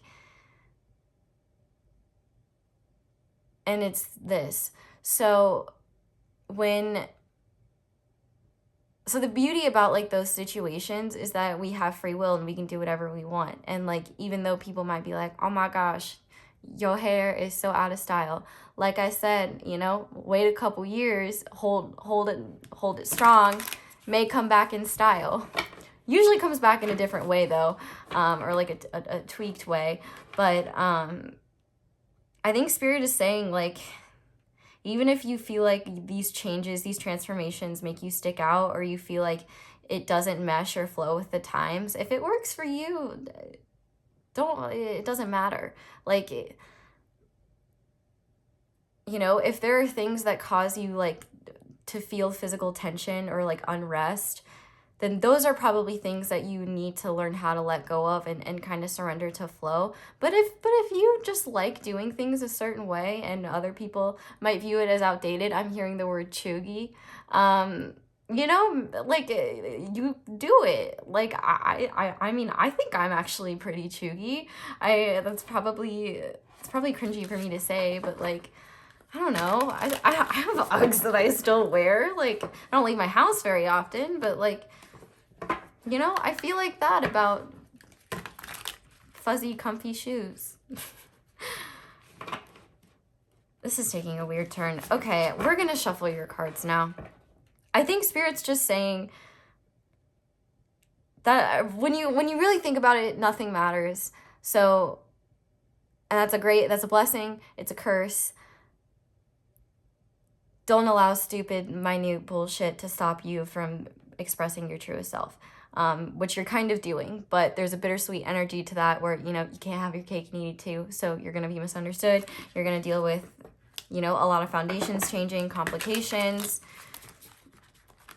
but everything comes full circle. I think you're learning that. So, all right, after that jumbled explanation, Spirit, what do you need pile 3 to know? What is so important for them to know? Okay, yeah, 5 of Swords. King of Wands. 7 of Pentacles. Knight of Wands. A lot of fire energy. Aries, Leo, Sag. 10 of Wands. 8 of Pentacles, and on the back of the deck, we have Justice. Okay, let's see what MEGADECK wants to say. And if you're unfamiliar with MEGADECK, she's only made one other, this is her second appearance. So she was in my last, this message was meant to find you, which I think was like a couple months ago. So if you want to see her, she is there, and backed by popular demand. So MEGADECK, what do you want to tell pile 3? A moderation card is coming out again. Yeah, pile 1 through 3, they're definitely connected in the same way. In some way, maybe not the same way. Adversity. Freedom. Yeah, this also came out in pile 1. Gratitude. This was the back of the deck energy for pile 1. Like, if you don't watch pile 1, I'm gonna scream. I'm gonna scream. And that means I might be screaming a lot unnecessarily. But I'm also kind of like, this is why having more piles doesn't change things sometimes, because the energies will just be same shit, different pile.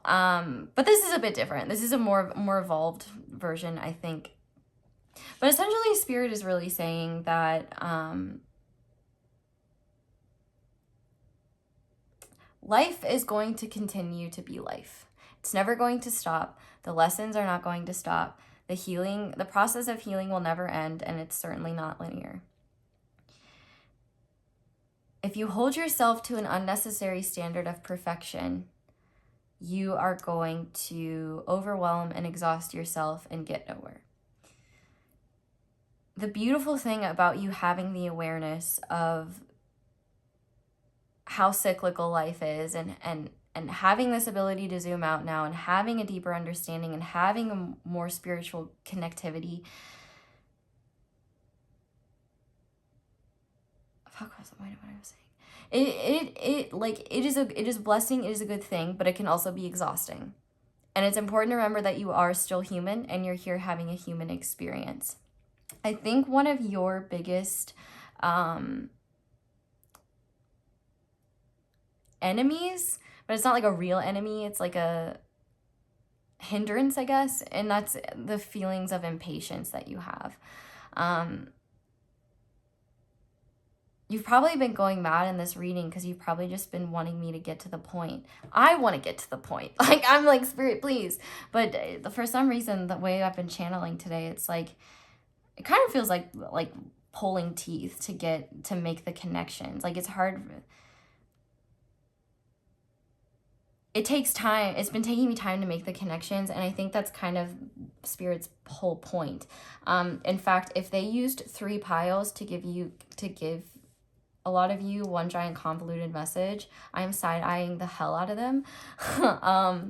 Because that's so cryptic. But I think what Spirit is really saying is that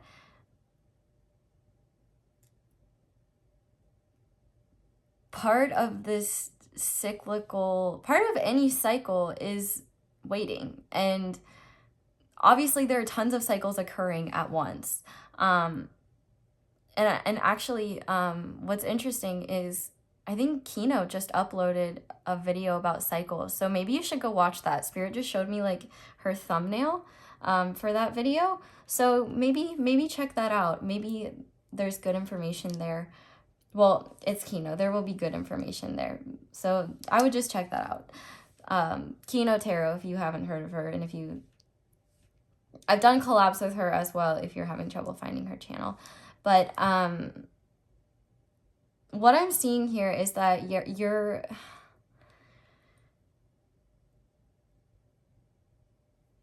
brain is definitely distorting your perception of your reality right now. But not in a way that's like super destructive and immobilizing. It's just that like things are better than maybe you feel like they are. And what I mean by that is that I think that there are a lot of things coming in for you, and I think that you're in a much better place, but I think that there's a lot of unresolved energy just from maybe like things that you didn't get closure from, or past endings, or past situations that maybe never have been resolved. And I think Spirit is saying that maybe you're burdening yourself with things that aren't really like necessary for your growth. Because you do have those moments where you feel like very free-spirited and energetic, but then it's like just as quickly, it's like all of these things that are emotional or mental burdens just come back when you're not keeping your mind busy. So you may be like burying yourself in your work, but I think Spirit is saying, you know, committing yourself to the grind is a form of self-harm. Like, you have to rest as well. And I think maybe you have a fear of resting because that's when thoughts come back. But I think that what Spirit wants you to understand is that your mindset isn't always going to be jolly 100% of the time, and it does take maintenance to like your intrusive thoughts are probably always going to be there, but it's about how you deal with them. Do you entertain them, or do you say thank you for sharing and move on? I found that the more I just like allowed intrusive thoughts to just flow through me, it was easier for me to let go of them. Because with this freedom, I possess the power and free will to create my own happiness. I think you've already overcome so much adversity. Like, and I think that's why this reading honestly feels kind of exhausting in a way where you're like, how am I just going to keep doing this and doing this and doing this? Like, it's exhausting, and the awareness of it is even more exhausting. Like, ignorance is bliss, and I think I said that in one of the last piles. But Spirit is saying that you're learning how to balance essentially spirituality and practicality, which is a card in the Numerology deck that they showed me. So it's kind of like that dual Pisces energy. But essentially what Spirit is saying is that you got to stop holding yourself to these unrealistic expectations. Like, you are doing amazing. We established that in the beginning. It's just there's a lot of bittersweet energy that I think that you haven't fully come to terms with yet about these things. And I think that there's just uncomfortable feelings about time passing and maybe some existential, not necessarily anxiety. Maybe you have more anxiety about existing in a human way than not, because there is a lot of Pisces energy here. But I think that you're learning slowly but surely, one, how far you've come, and two, places where maybe you should be more open to the flow, and others where it's okay to like stick to what feels right to you, even if it goes against the grain. You're definitely maturing through all of this. For some of you, I'm getting a very specific message. If you have like an older sibling, they could be a fire sign. If you trust them and like them, I would maybe talk to them or reach out to them. They might have a message that has nothing to do with this reading, I'm going to be completely honest. But for some of you, I'm just getting the message to reach out to an older sibling, whichever one that came to your mind. If you have multiple, came to your mind first. I mean, you might as well reach out to all of them. But anyway, okay. That's that focus. Like, I think also you feel less productive because you're like, you're not focusing on one thing at a time, I feel like. And I think that's because you can't. Like, you might be working on some bigger things that take time and other things that are things you can do in the moment. But I think you're restructuring your life after a transformation, and you're trying to find balance, and you're being unnecessarily hard on yourself about your progress in terms of getting there. And that kind of needs to stop. You're doing amazing, and you are holding yourself to incredibly unrealistic expectations of what a human being can do on their own. So quit being an asshole to yourself. That's really what you need to know is stop being an asshole to yourself. Be nice to yourself. Be a sweet Libra, and recognize that, one, the path to your Nine of Cups, to your wishes coming true, is not linear. And two, if you were more focused on everything you've already achieved than everything that you haven't and the things that haven't worked out, you would recognize how many blessings are sitting in front of your eyes that you don't really get to see because your mindset clouds them. I also think that if you're using substances or anything else to kind of cope with stressors, I think Spirit is asking you to evaluate your relationship with those and make sure that you're using them in a healthy way and not in an escapist way. Obviously, you do you, boo. But I think Spirit is just encouraging you to lighten that. By lightening your load mentally and energetically, you won't feel the need to resort to those coping mechanisms as much. Because I think a lot of your stressors are much more imagined at this point than they are real. Obviously, we all have stressors and things like that. But I think that there's a lot about just not judging yourself and accepting that the definition of who you are is literally changing every single day, and you don't have to hold on to a specific identity or personality trait or thing. You can be literally whoever the hell you want, and you can decide what you are or who you are or where you're going or what your purpose is every single day. Like, your definition of yourself and the way you see yourself is more important than how anyone else sees you, because the way you see yourself is what will define how most people see you. And like, that's something we all have to work on. Like, for example, I'm shitting on myself while I'm literally reading to you guys and being like, girl, you are so disjointed, what the fuck are you talking about? And then that comes out as me like apologizing. And so maybe y'all wouldn't have even noticed that I was doing that, but because I was self-aware of that and brought it to your attention, now you did. So maybe I just created a problem for myself, right?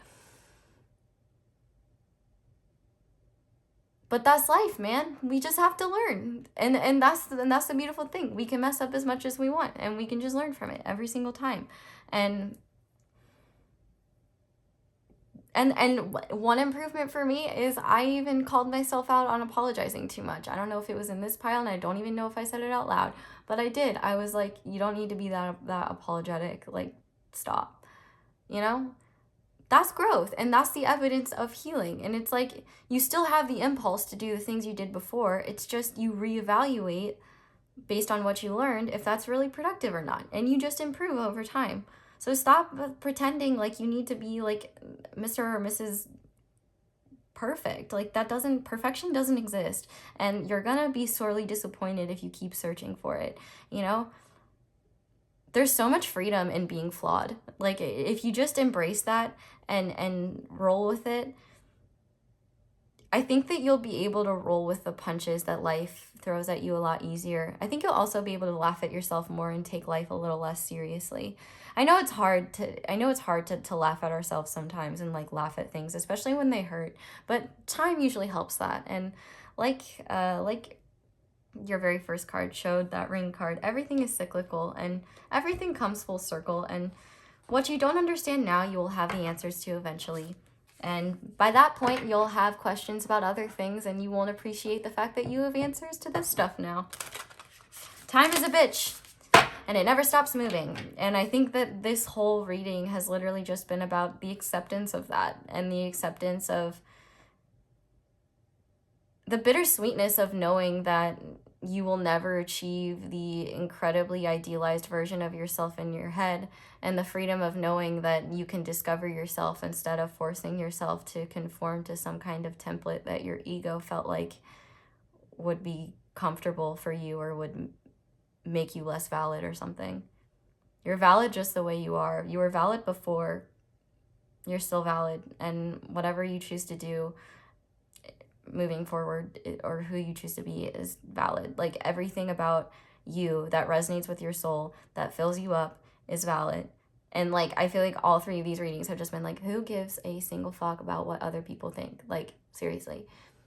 But we all do, because humans are social creatures. So it's just an important reminder that at one point our time is gonna run out, and you want to make sure that you spend your time in a way that you won't regret it when you look back. And I don't say that to like put pressure on you. I just mean that you'll look back and realize how a lot of your worries were silly, and that you should have just been enjoying the moment more. So instead of having that realization, realize it now, and just try to find the gratitude of everyday situations, and recognize that adults are just children in big bodies. Like, we're all just trying to figure our shit out, and we're all wounded, and we all come from different perspectives and understandings, and I think you know all of this stuff. Maybe you just haven't heard someone else say it out loud, which is why I feel the need to talk about it. But I think overall you're just integrating a new perspective and feeling the impacts of all the experiences that come with that, and processing the shifts that occur when that happens, and the uncomfortable changes. And yeah, you're being a human and you're living life. Congratulations. Okay, let's get some advice for you, and then we're gonna move over to the extended. I'm gonna kind of do the same thing I've done for the other piles, because they've been the same.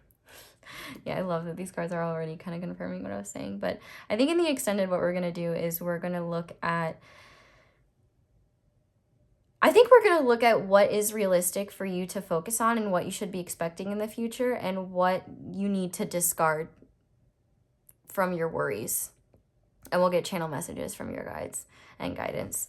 But yeah, we're going to see what things you should be focusing on, what things you need to discard, and where you can find balance. Because I think for you, you're just learning how to find balance. But yeah, we have mystery, secrets, and hidden meanings. This is like literally exactly what I was saying. Spirit's really just asking you to trust in the great mystery and recognize that it's through these cycles of mistakes and detours, and that we learn shit, you know? It's so important to understand that, like that South Park episode, You know, where all the girls make that list of all the cutest guys in class, and Clyde becomes the hottest boy in the 4th grade. I feel like that's just an uncomfortable phrase to even say.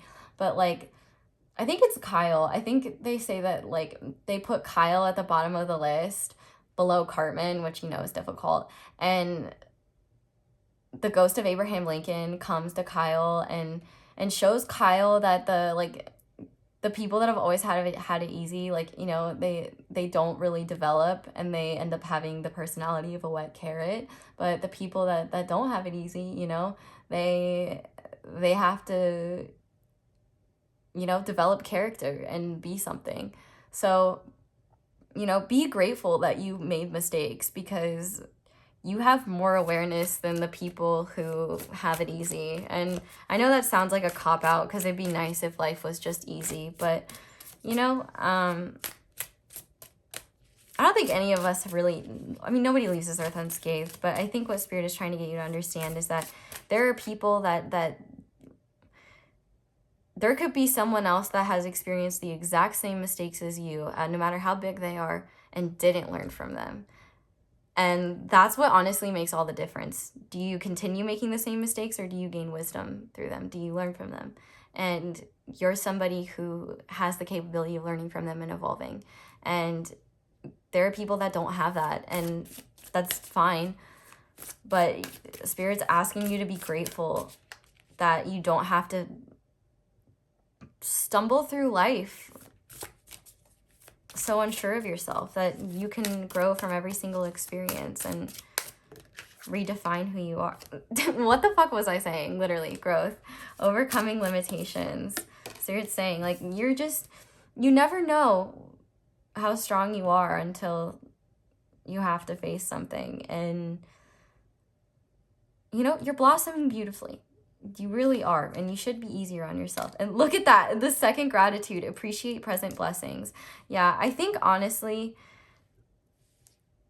and I'm gonna be 100% real with you, pile 3, this perception reminds me of something that like I've been going through this too, and so it kind of makes sense that this would come out. But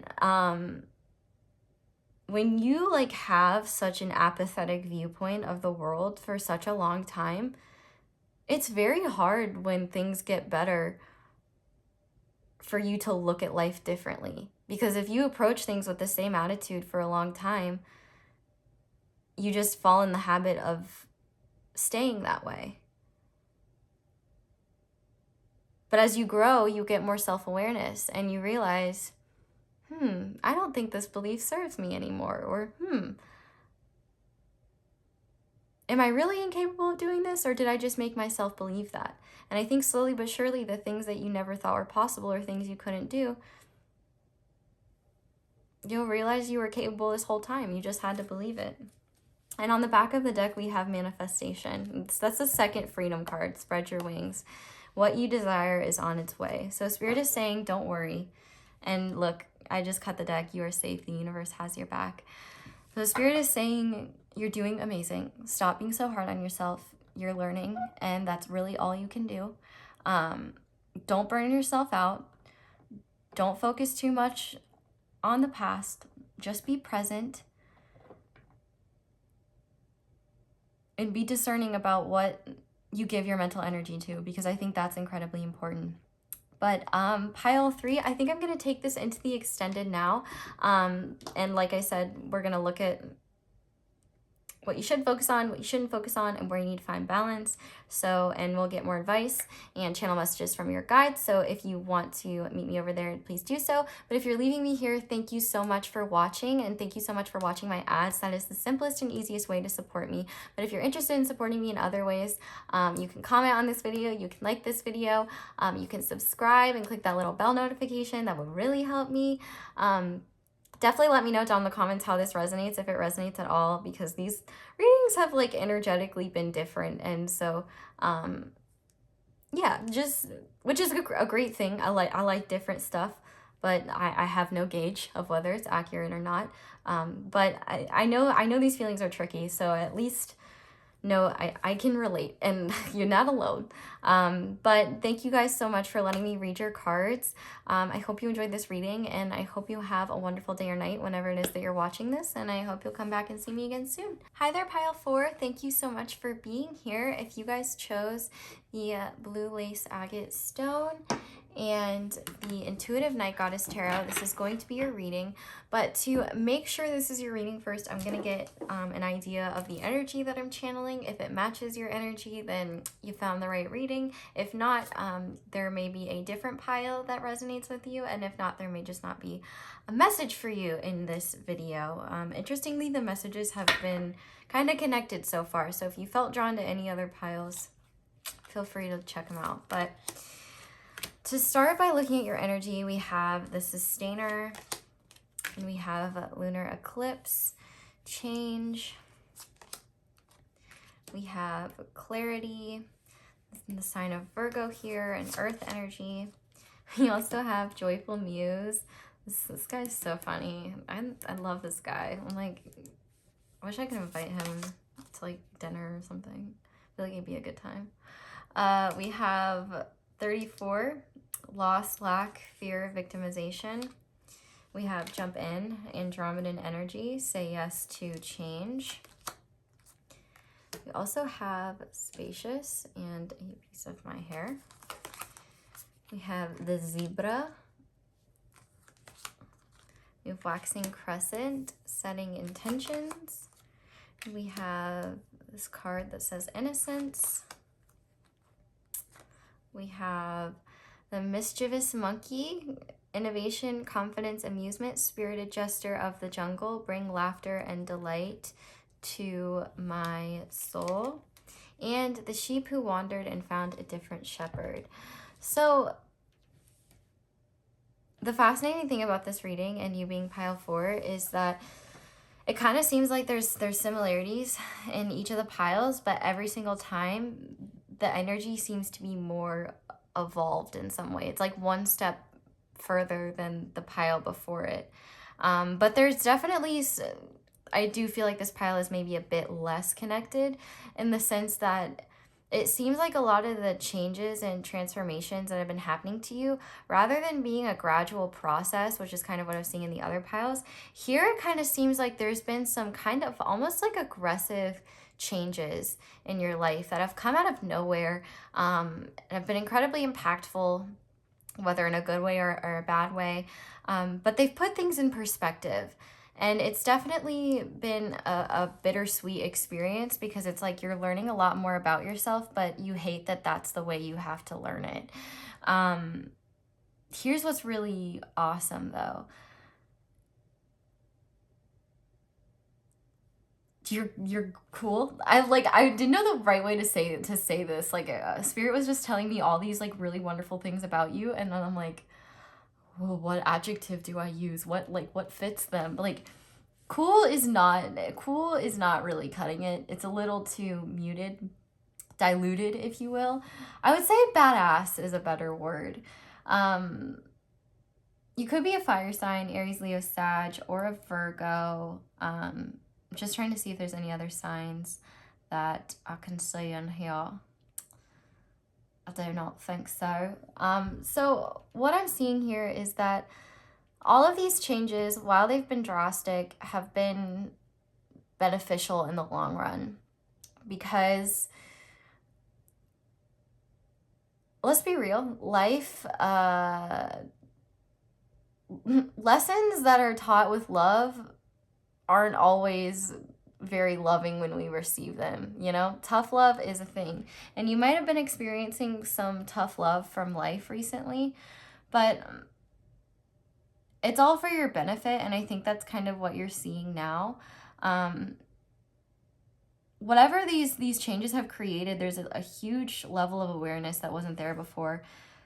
What I think is interesting as well is that you have a 33, a 34, and a 43. So you have mirroring numbers here, and 33 is mirroring in of itself. I think that you're aware by now that you're kind of like, in terms of where you're at energetically and like on your path in life, it's like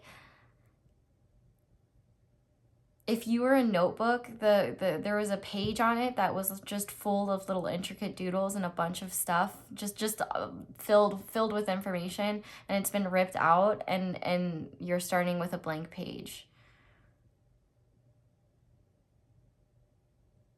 I'm hearing that Taylor Swift song, Blank Space.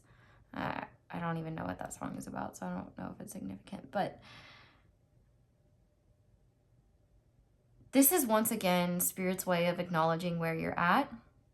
I also think that collectively, everybody's kind of ascending from the point that they were. And the way that this, like,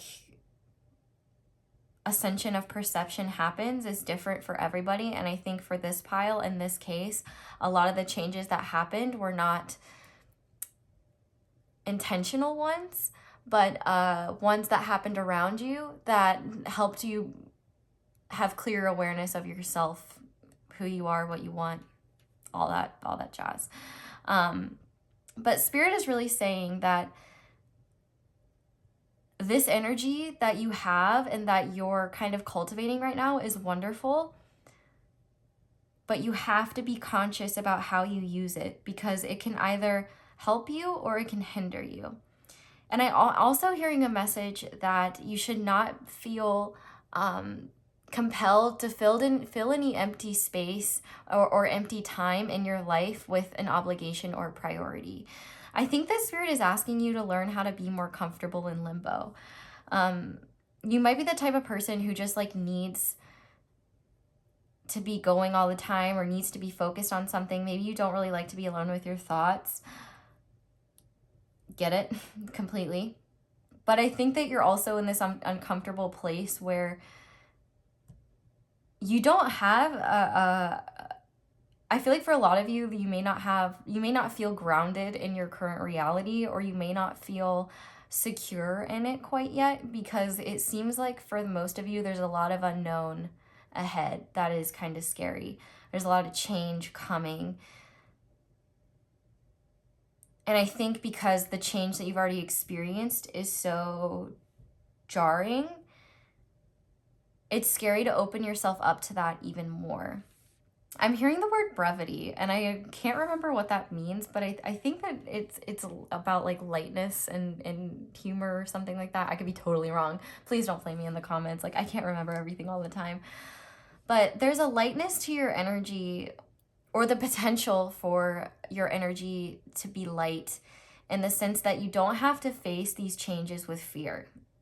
You can face them with excitement. I think you have a lot of clarity on the things that weren't serving you in the past. And I think maybe you're afraid of falling into something that's not meant for you, or falling into something that isn't for your highest good. But one thing that I'm hearing already is that you're more than capable of making judgments on what's right and not right for you. And also, I think there's a need for you to be flexible in what is acceptable and what isn't. Like, your standards of what's acceptable and what isn't are going to constantly fluctuate. And I think Spirit is asking you to honor those fluctuations and not focus on a fixed mindset when it comes to your needs and your beliefs. But I think you're having trouble because you're headed down a great path. You're on the right path. You are headed in the unknown. You are changing. But I think the energy of fear, of failure, of not being enough is so pervasive in the collective that it is definitely affecting your energy, because you haven't maybe been able to prove to yourself why you're doing what you're doing now yet, or you haven't really seen the fruits of your labor pay off yet. And so it's easy to believe what the people around you think, or it's easier to buy into that fear. But I think like what you need to know just right away before we even get into the tarot is that you will always do your best work when you are enjoying what you're doing. And if things aren't working, whether that be your environment, whether that be your teachers, your friends, family, mentors, bosses, whatever it is, anything is replaceable, I think is what Spirit's wanting you to say. I think Spirit is asking you to learn how to find your grounding. Spirit's showing me the image of like a ship in the water and learning how to be grounded in your ship. And that's hard because you're not even on the ground. The ground is very far beneath the water and it's shaky and it's not stable. But I think that Spirit is kind of saying that when the circumstances make it impossible for you to fully ground, like being on a boat, for example, learning how to find your center in that chaos, even if it's not as impactful or as effective, just to like keep your sanity and keep you going down the right direction. I think that you're really susceptible to collective energies, especially when it comes to the news and things like that. I would be very conscious of how much media you cover. You like how much media you like consume, because it definitely affects your outlook. And you could actually use it to your benefit, where maybe instead of reading about failures or things like that, you read about successes or things that worked out. Or once again, I have a spread here where it's like the colors are very connected and they kind of show two perspectives trying to integrate. I think that traveling, obviously safely, would be beneficial for you. I think that there's a lot of inspiration for you to find in other places. It doesn't have to be ridiculous, expensive travel. It could just be traveling to the town next door and seeing what's there. Maybe just traveling to a forest nearby and like exploring nature. I just think that everything around you has changed, and you have no other like reason to keep following things that don't, or not following things, but engaging in patterns and habits that aren't authentic to you. But getting yourself to do that is just kind of uncomfortable, and it's easier to like set intentions to do it but then not actually do it. I think Spirit is asking you to be decisive on what you want to fill your space with, whether it's time, whether it's energy, whether it's aspects of yourself. All these changes have been making room for you to explore more.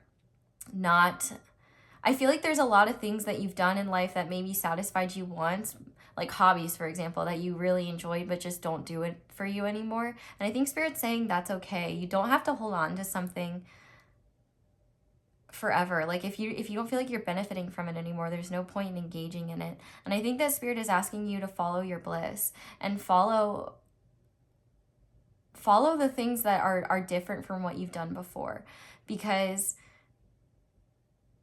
there's a lot here about change.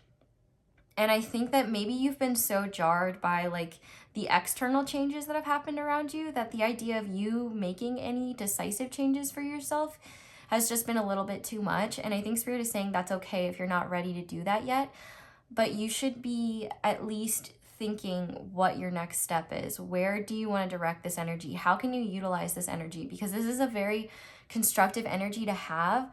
And it's almost like it's an energetic window. Like you're not going to be feeling this energetic forever and this like in the zone forever.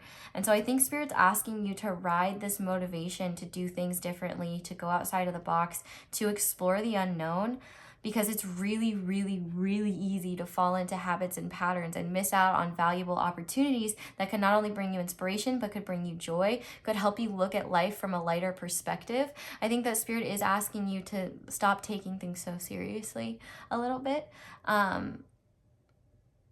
Obviously that's hard for some, way too easy for others. We all have to find balance with that.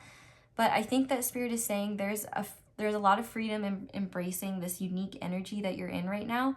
And instead of trying to figure out where it needs to go, just allow it to explore and follow what it does, you know? Spirit's showing me those TikToks where people are riding horses and then they like let go of the reins and they let the horse walk home. Just pretend you're riding a zebra. I honestly, I don't know how similar behavior patterns are between zebras and horses, but if they're anything like horses, they'll get you home. And I think that Spirit is saying when you ride the eccentricities that you feel like called to explore,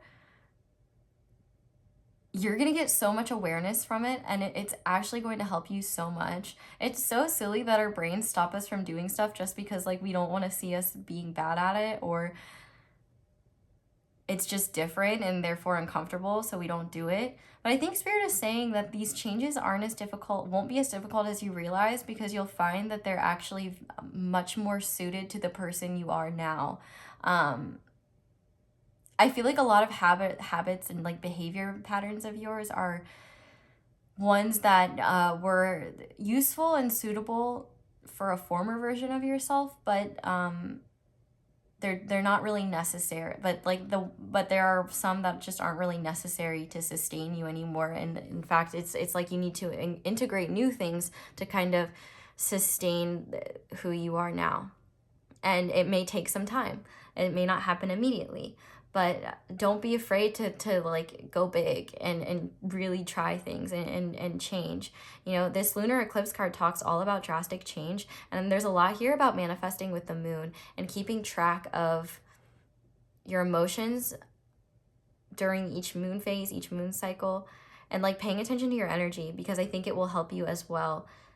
There's a lot of clarity and self-awareness to come from that. You know, I think a lot of your fear just comes from a lack of understanding of where certain things are coming from. And I think that you might actually be able to have more awareness on why you feel certain ways at certain times, or why you get afraid of certain things, just by having more awareness. And like, especially like I'm hearing, like, pay attention to what you consume, like what you eat and drink and how that affects you. And I would also pay attention to like, how much did you sleep? Like the basic needs, like are your basic needs met? Like if your energy is off, look at Maslow's hierarchy of needs and look at what needs are and aren't being met, I guess is advice. But let's go ahead and actually get into the tarot, because I think I've pinpointed your energy well enough at this point. If you're still sticking around, then it should be resonating. So we are going to shuffle the tarot cards now and also see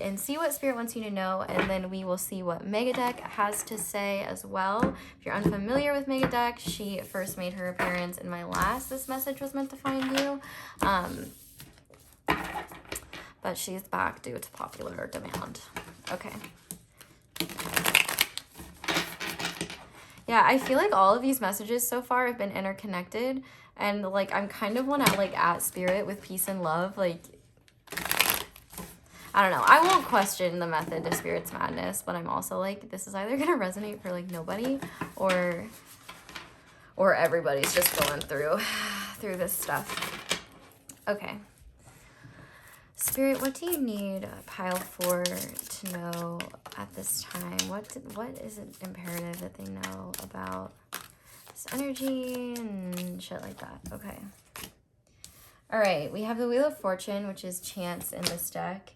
We have the Knight of Wands in reverse. We have the Ace of Wands upright. And we have the Seven of Cups upright. Okay. What else? We have the Ten of Wands in reverse. We have the Page of Wands upright. And on the back of the deck, we have the King of Cups. And I feel compelled to cut the deck. Six of Wands and the Six of... Oh my God. Okay. Actually, can we... I hope this is still in the frame. Six of Wands, Six of Cups, and the Sun popped out. These are important, but I'm putting them off to the side. Okay. All right. Now, let's get MEGADECK out, and then we will get going again. This time I made her up with 2 decks instead of 3, just because 3 was making her a little too thick to be functional. So I'm using the Source Journey Oracle and the Numerology Oracle this time. But MEGADECK, what are your thoughts for pile 4? What do they need to know right now? Oh my gosh, this moderation card. Look at how many cards are here. This card has come out in 3 piles. And I've shuffled the shit out of this. Like, there's so many cards. So, listen, the cards, they do not lie. Okay. So we have happy ending coming out. We also have grief and trust. All right, what else? This freedom card also came out in other decks, and I think two other readings. So if you felt drawn to any of the other readings, go look at them. And on the bottom of the deck, we have physical activity. Okay. Yeah, so Spirit is saying essentially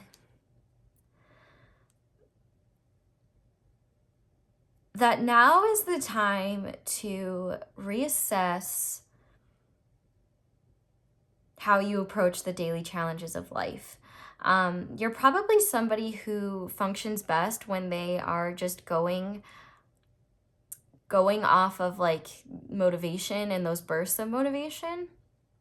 But I think that can also be counterproductive when you don't feel bursts of motivation for really long periods of time, and it gets you kind of off track. And there's nothing wrong with that. But I think what Spirit is saying is that you may, and I think this is like an unconscious thing just from your childhood. You may have had a childhood where you didn't have a lot of control over anything. And I feel like now, even though you do have control, you feel like you don't, just because your subconscious is used to that. But Spirit is saying that there is ample opportunity for you to, for them to what, Spirit? I just heard turn the beat around. What? I think that here's the thing. This isn't even about like a specific topic in your life, a relationship, a job. This is just about you feeling like you're gonna be okay. Like, you're gonna be okay, pile 4. I think that's what you need to hear. I think Spirit's just asking you to understand that there are better ways to work with your energy, and that instead of just waiting for these bursts of motivation to come, there may be ways for you to ignite it or even find it. Spirit's almost saying, you know, energetically, there are going to be highs and lows and things that you can't control that will affect your energy. Like, for example, you know, the whole pandemic, like, you know, the collective anxiety of the entire world feeling the same thing. It's heavy, intense energy. And so it can be hard to just like, you know, mow your lawn when that heavy energy is just lingering. And so I think Spirit is asking you to be very discerning about how much you let collective energies affect how you're feeling.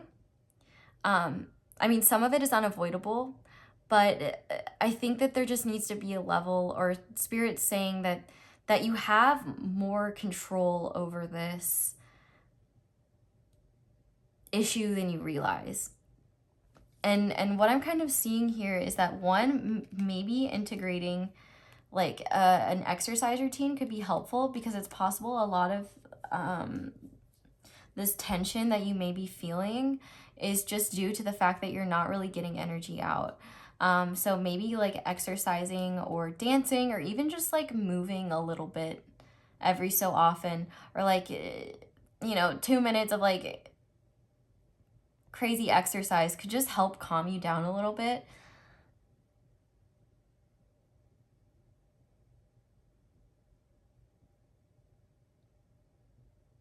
God, there's just like a permeating existential anxiety in every single one of these piles.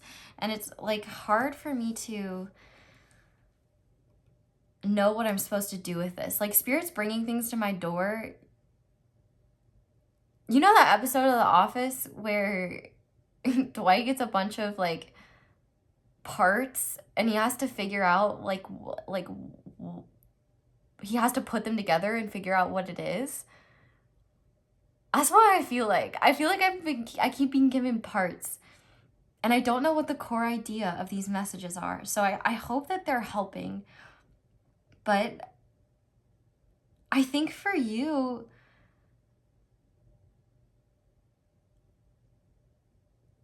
Spirit's saying that you're emotionally mature enough to face the things that you have been avoiding. And I think that the things that you've been avoiding are like very necessary changes to your lifestyle and how you approach things that you haven't really wanted to deal with because nobody likes doing that. And obviously, if you can put it off, you will. Like, we all do it. But I think what Spirit is saying, that you're waiting for a burst of motivation to fix your life that like literally just is not going to come, because it's not about motivation anymore, it's about discipline. And I think that,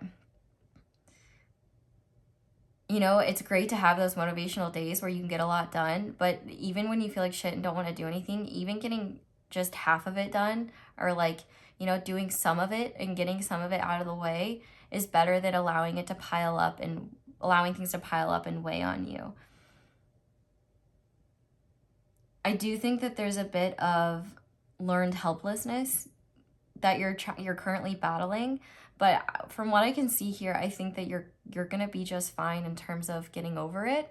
And I think honestly, it's these huge leaps into the unknown that are beneficial for you.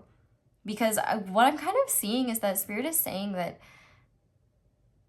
one pattern in your life is that you have periods of monotony and just like bleh, and you get stuck in those ways of thinking, and then you'll go somewhere or do something, and it could be the most small, minute thing, but it has such a big impact, it completely changes how you see things. But you don't always like remember them or hold on to them, because it's so easy to fall back in those patterns that you were in before. And one thing that I'm hearing is that you might have like, I don't think that, this is a term that I just heard, I don't think it's a real thing, but like spiritual amnesia, in the sense that like you're relearning similar lessons because you refuse to integrate them when you encounter them. So you have to relearn them again. And I think Spirit is saying that you maybe cause yourself more pain than it's worth, because you're just not like completely integrating, or maybe not completely integrating, but just like you just subconsciously fall back into old patterns, and then you get on autopilot, and then it just leaves your brain, you know? Things leave our brain every day. But here's what's interesting. No matter what the hell you're doing, like in life, you're gonna be fine. I think it's literally just a matter of like, this is just a process that you're going through, and you're kind of catching up to, I think that your brain needs time to catch up with all of the drastic changes that you've been through. And so you shouldn't be hard on yourself, because you're slowly but surely peeling back the layers of illusion and seeing what's real and what isn't, what's worth your time and what's not. But I think Spirit is saying that your perception of what's good for you and what isn't may need to shift at this point. You know, like finding balance isn't necessarily 50-50. It can be 70-30, you know? Maybe your balance, you need to be working 70% of the time and having rest time 30%. Like, it's balance in everything. But I think Spirit is saying, you know, at this stage in the game, you don't have to be feeling overwhelming burdens for a lot of things, because they're problems that you could fix if you set a plan and stuck to it and were disciplined. I'm not saying that, listen, I'm not disciplined at all, so don't think I'm sitting here on my high horse being like, you need discipline. Like, I am the least disciplined person on the planet, and I'm sure my guides are like side-eyeing me and being like, discipline, you need it. We all need it. I'm so guilty of not doing stuff because I don't feel like it. But I think that I'm also kind of sensing too that you may be prolonging these changes because you're grieving like your past energy. But I think that Spirit is saying, one, it's healthy and okay to grieve what's over, what's ending. But also, your fear of failure and belief that you're not going to figure life out, that you're not going to figure things out, that you're not going to get where you need to go is like the number one biggest thing stopping you from not figuring it out and getting you where you need to go. Because we have a happy ending here, and Spirit's saying like, you're going to be successful. You need to believe that. But I think the best way to be successful and find that inner happiness is to get back in touch with that inner child and remember the things that like really, that just like filled you with joy when you were young. I feel like there's so much happiness coming your way, and it's just, you need to like actually, I feel like happiness has already come your way in certain ways, but you're too afraid to even embrace it because you're afraid of losing it. There's a lot of sixes here. And I think overall what Spirit is saying is that you have a finite amount of time on this earth, and you need to start giving yourself more credit when it comes to following what you feel is right. And also recognize that your brain creates limitations for you all the time that don't actually exist, and that your perception is your reality. And if things aren't working right now, if you're not thriving, if you're not able to be your best self, there is a need for you to look at what you can do to change that yourself. And if it doesn't work, you don't have to do it anymore, but you might be surprised it does. It's just a matter of testing it, I guess. And also don't feel like you have to do it alone. If you need to get help or anything like that, if it's in the form of like a fucking life coach or some shit. I think it's just that like, it's hard for you to make all these executive decisions about your life on your own. I think you need someone to maybe bounce ideas off of or help you with direction. But at the same time, it's like you don't want to doubt yourself and you want to trust what you're doing. Yeah, this confusion energy is really real, and I think you are literally just thinking yourself into a maze. I don't think a lot of this energy is realistic. I think it's just fear and like a mixture of collective energy and self-doubt. But I think what Spirit is saying is that you need to trust that everything will be just fine. Whatever you're doing, it will all be okay. But there also needs to be a level of acceptance that you'll never be able to exist in a stagnant energy. Like, energy is constantly in motion and things are constantly changing. And your perception of yourself does not have to be stagnant as well. It can be open and change. And I think what Spirit is saying is the more you kind of get in touch with your heart, the more you get in touch with yourself, and the more you just believe that like you can have beautiful things, that things can turn out in your favor, that the odds are ever in your favor. Like, man, think about Hunger Games, you know? Only one's supposed to live, and then Katniss and Peeta were like berries, and that changed the game and like completely dismantled a dystopian society. So you never know how just changing the rules or ignoring the rules can lead you to profound awareness and lead to great change that is impactful for you and others. I feel so disjointed for my channeling today. I hope that made sense. But we're gonna move on to advice now. I think in the extended, we're just gonna see like, we're literally just gonna get more advice and see what you need to know, because I honestly can't even pull out a main idea from this pile. my head hurts, and I'm like, I don't know, this has just been like a weird reading energetically, and it's been one of the most unique readings I've ever done. But because it's so unfamiliar, I just have no idea how it's coming across, and I have no idea, like, I'm like, I have no idea if what I'm even channeling is cohesive. So I think in the extended, what we're going to look at, we're going to do advice first, obviously, but I think in the extended, we're literally just going to, like, see what it is that you need to know. Because, like, I think I said the thing, I think I got out the information that needed to come out. But once again, Spirit's just being so broad. And I don't know if that's because there's a lot of different energies and I have to keep it zoomed out. But, like, the energies are very broad today and very, like, like zoomed out. But I don't know. Hopefully it was effective. Anyway, Spirit, what advice do you have for pile 4? What do they need to know? Right after I take that big breath, breathe, inhale, exhale, create space within. Yeah, I think that there's a lot just about, I think your mind is kind of cluttered with things that don't need to be there anymore. And freedom, once again, like the freedom card, like I know I'm on the right track, but it's just like, it's just weird. Like all the synchronicities show me that, and like I trust what I'm getting, but it's just weird for, you know, the logical mind. She needs to shut up. But we also have lesson, wisdom through mistakes. Yeah, okay, I'm just going to say, if you felt drawn to any of the other piles, go watch them because there's similarities here. We also have rest, give yourself time to recuperate, and speak up. This also came out.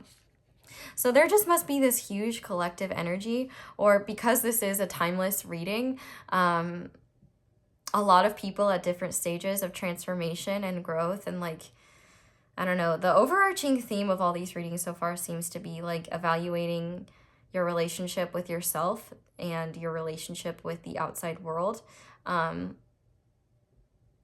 awareness of it, because your brain is the middleman, and that is what determines how well you function on an individual level and on a community level. But yeah, all of these cards are about recognizing your own limitations, not being afraid to make mistakes, being authentic and honest, the same way I am about the fact that, like, I literally have no idea how this resonates, but I'm doing it anyway. I'm speaking even though I'm unsure of myself, and sometimes that's important, speaking when you're unsure of yourself, because you never know how somebody's going to take it, you know, which can be a good or bad thing. But I think that Spirit is saying, you know, you don't have to be on your game all the time. But when you do feel on your game and you have no energy, you don't know how to express that energy, follow some dumb shit that makes you happy, because it's better than like just sitting in all that tension. But yeah, on the back of the deck, we have head, logic, and evaluation. It's interesting because this is a lot about logic. You have to out logic your brain. Like when you, and kind of like logic your mindset a little bit, like, because you may be so susceptible to your energy levels that it's easy for you to come up with any excuse not to fight it and just go with it. Now, obviously that doesn't mean work yourself to death if you're tired. If you're tired, rest. But if you're like energetic and like ready to do things, but you're just like afraid to do them, or like are procrastinating, or are like, you know, just like wasting time on your phone or something, that's when you need to have that self-awareness of like, okay, is this the most productive thing I could be doing with my time right now? Energy and time are finite resources, and they're very precious. Could I be using them in more substantial ways? But I think this is all just about like, you're just integrating. And I think what you need to realize now is that you're ready for more than you realize, and that's why these drastic changes already happened. But recognize that, you know, this is giving you depth, this is giving you character, and you're on the right track. You're doing great. I think it's just, I think this is just a jumbled message of things that you could tweak or configure to be more successful in your everyday life. So pile 4, I'm going to leave this reading here and I'm going to move it over to the extended where we're going to see what you need to know moving forward. But if you're leaving me here, thank you so much for watching, and thank you so much for watching my ads. That is the simplest and easiest way to support me. But if you want to support me in other ways, you can leave this video a like. You can comment and let me know if it resonates at all. Give some support to other pile 4s. And if you want, I would love it if you subscribed. No pressure. Do whatever you want. Thank you so much for letting me read your cards. If you're interested in supporting me in other ways as well, I do have my social media linked below and my merch. So yeah, I hope you all have a wonderful day or night whenever it is that you're watching this, and I hope you'll come back and see me again soon. Bye. Hi there, pile 5. If you guys chose the Amethyst stone and the Nightmare Before Christmas tarot, this is going to be your reading. Thank you so much for being here. So before we get into your tarot cards, I want to get a feel for your energy. Now, I'm going to be straight up.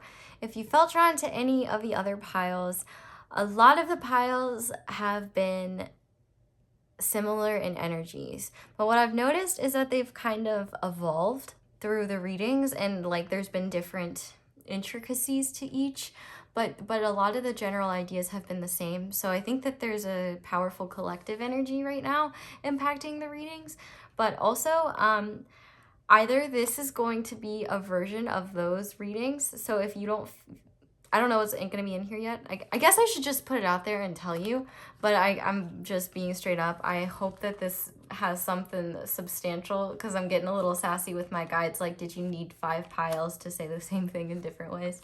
They're not the same, though. They're different. It's just that there's some, like, mega decks here, and we've had similar cards in multiple. Anyway, let's just go. Okay, so to start with you, we have the Sword.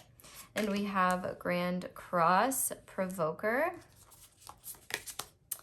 We have Vanishing Mirror, Ego Sublimation, and Inner Earth. You'll survive this, New Solutions and Beginnings.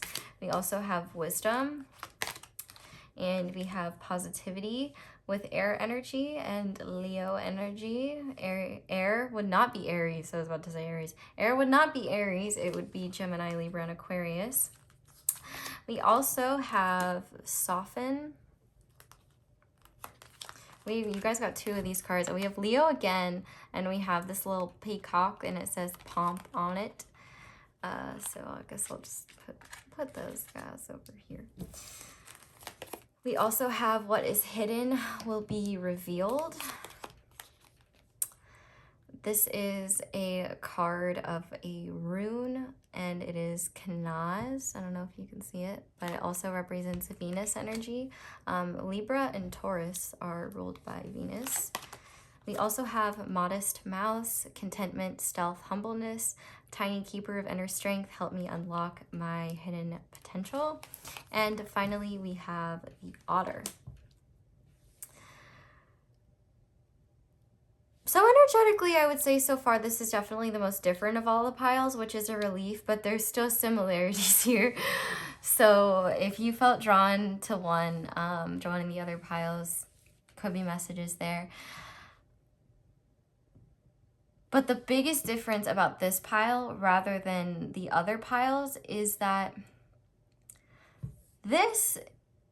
the main idea of a lot of the core concepts of what I've been talking about in the readings have seemed to be the same, but what they're surrounding and the main ideas are kind of what's changing. And for you, what this is surrounding is your truth, your inner truth, your ability to speak your truth, your ability to communicate your truth, not only to others, but to yourself, in a point where you're digesting and actually taking time to understand the information you're receiving, you know?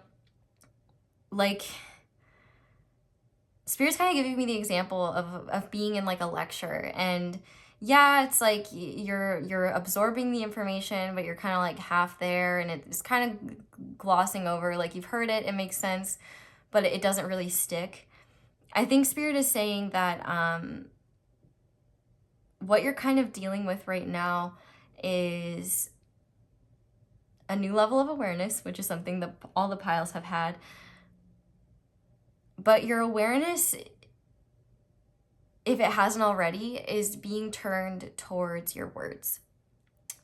You know, what's that Tumblr phrase?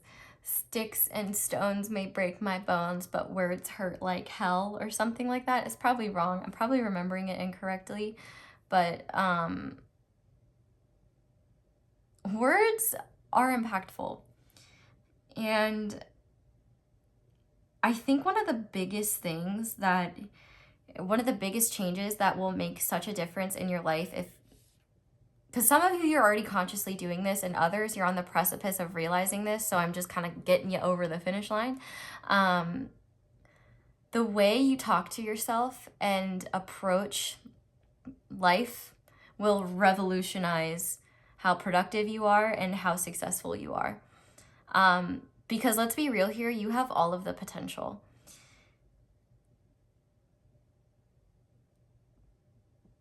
But if you don't believe in yourself, nobody else is going to. And there's a part of you that does believe in yourself. That's what's so awesome. You've done a lot of inner work. You're softening to the core of, like, to the truth of how fucking cool you are, if I'm just gonna be honest. And I think, like, with all this Leo energy here, no matter what your sun sign is, I think maybe one thing you've realized is that you embody more traits of your sun sign than you used to. Your sun sign would be like whatever month you're born in. It's the most standard sign. But like, for example, I never really resonated with Aries energy until I grew and I kind of grew into my Aries energy. I wasn't necessarily conscious of it. And I feel like you're kind of growing into who you're meant to be. And you're starting to see that you're the shit, but I think that your mindset is so powerful in terms of keeping up the momentum, that this freedom of understanding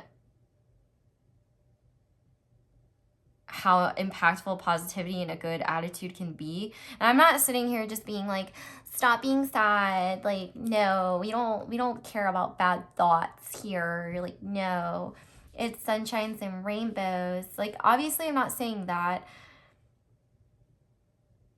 But like, negativity is toxic too. And like, I think that sometimes people will say things are toxic positivity when really people just don't want to think about that. But like, no, toxic positivity is definitely real and it's an issue. But I think that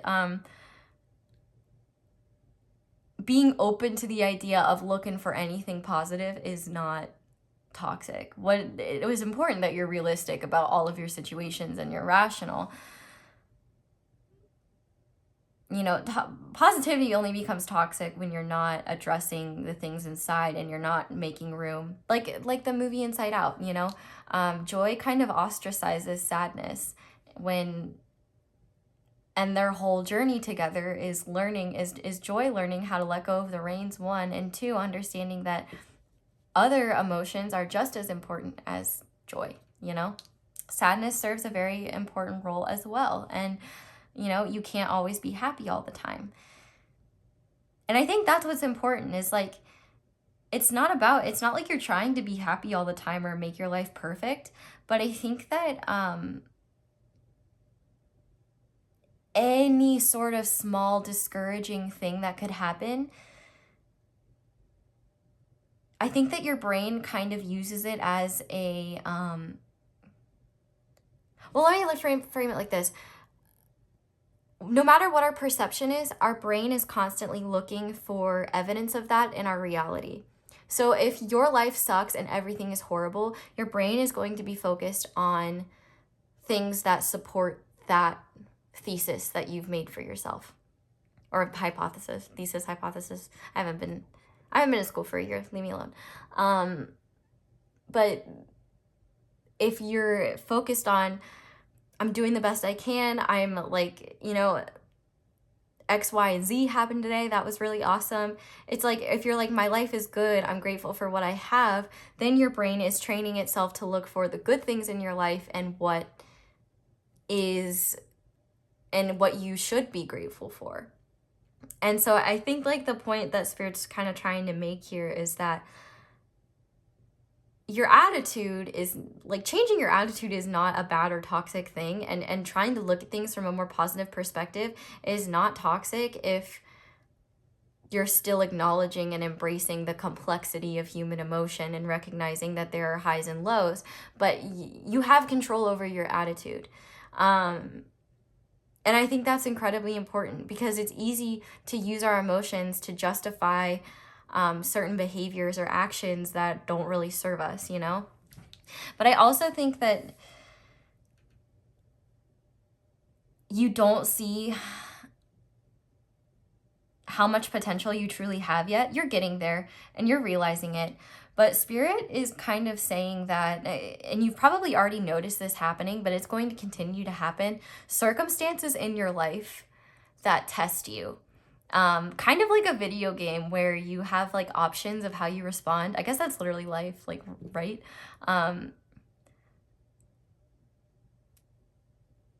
Spirit's literally saying, like, you can choose what side of the sword you want to see on. Do you want to see the cynical, negative aspects, or do you want to see the positive? Actually, how about you try to see both and get a realistic, holistic view of everything going on, you know? It's really easy to have like bias, like confirmation bias about things, because obviously we want our conclusions to be right. But if you remain open-minded and just recognize that there's duality and there's probably negatives to or positives to anything, and find what aligns with you and your truth, it'll make making decisions a lot easier. It will aid your growth, and you will feel more confident in the decisions that you make. I feel like maybe the potential of every action that you take is overwhelming in terms of what could happen. Is like overwhelming, and so I was repeating myself because I recognized that whatever I was saying wasn't very grammatically correct, but essentially the vibe that I'm getting is that it takes a lot of mental energy to be mindful and aware of what you're doing all the time.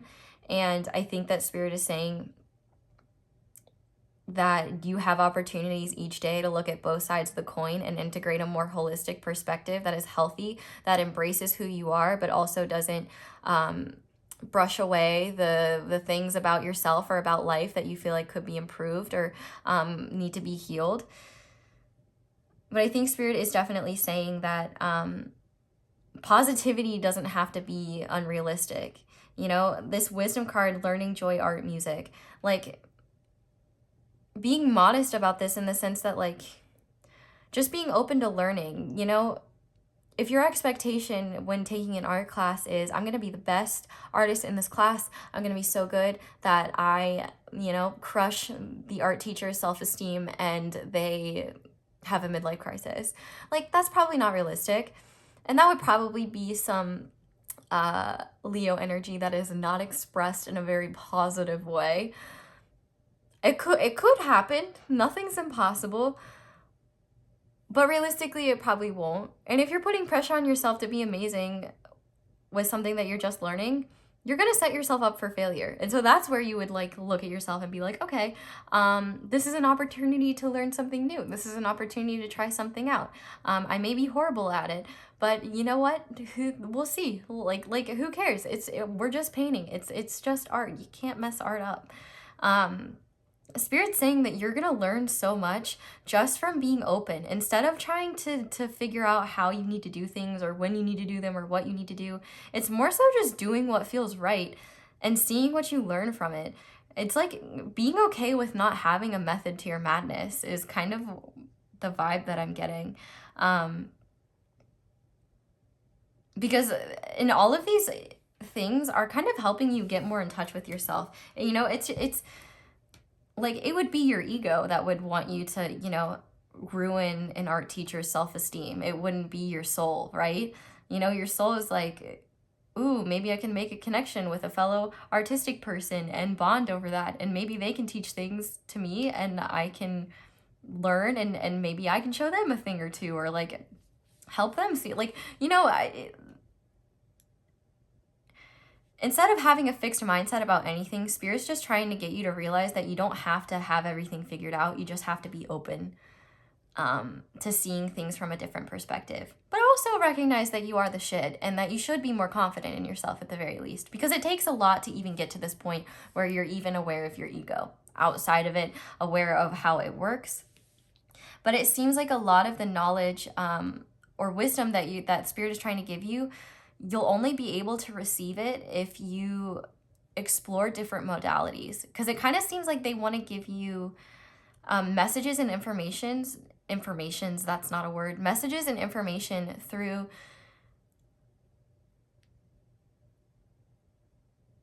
experiences, because that's what's going to stick with you, because you hear these things in passing and they hit with you and they hit right, but you have to keep relearning them because they don't stick.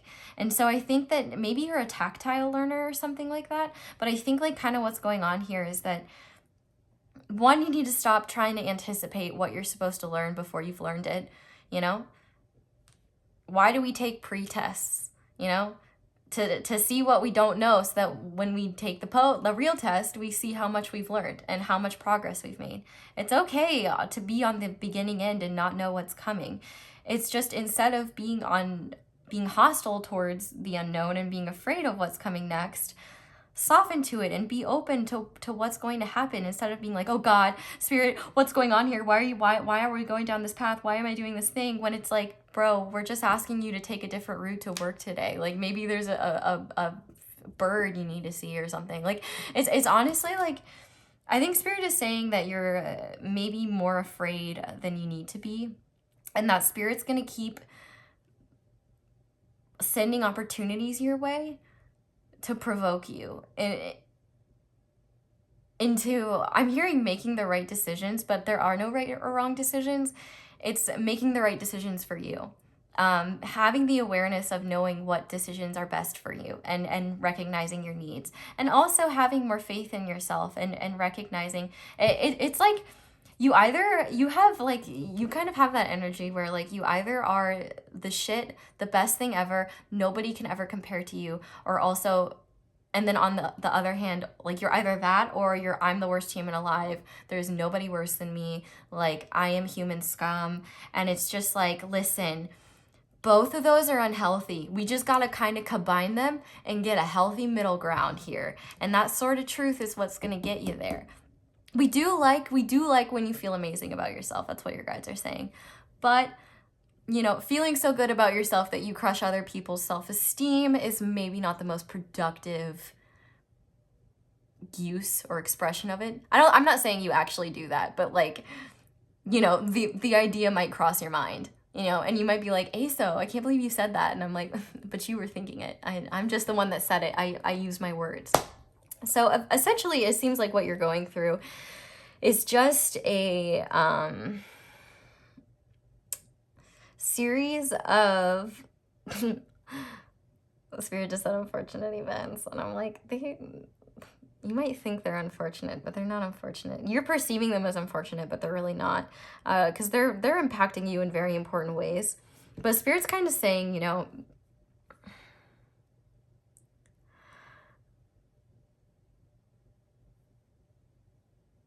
it's not as, like, I feel like you're just always anticipating the worst.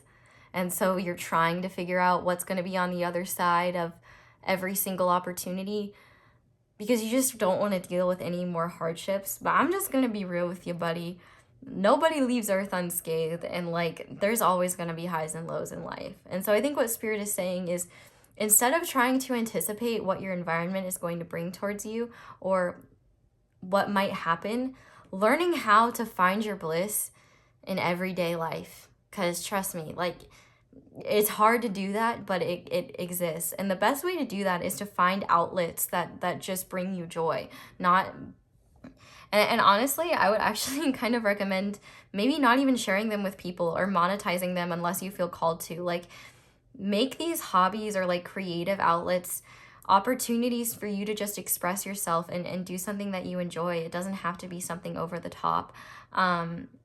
And as you can tell, I've definitely already been channeling when I was just supposed to be reading your energy, and Spirit's kind of calling me out on that. But I think you're just in a place where like I said, all of these piles are related to each other at this point. So if you're felt called to any of the other ones, feel free to check them out. I feel like if one of them doesn't resonate, maybe none of them will. But yeah, this has been a very interesting reading. But Spirit's essentially saying, like, you're doing just fine. And in fact, it's more so just like, instead of avoiding the the uncomfortable awareness that comes with growth and change, embracing it will just make your life a lot easier, you know?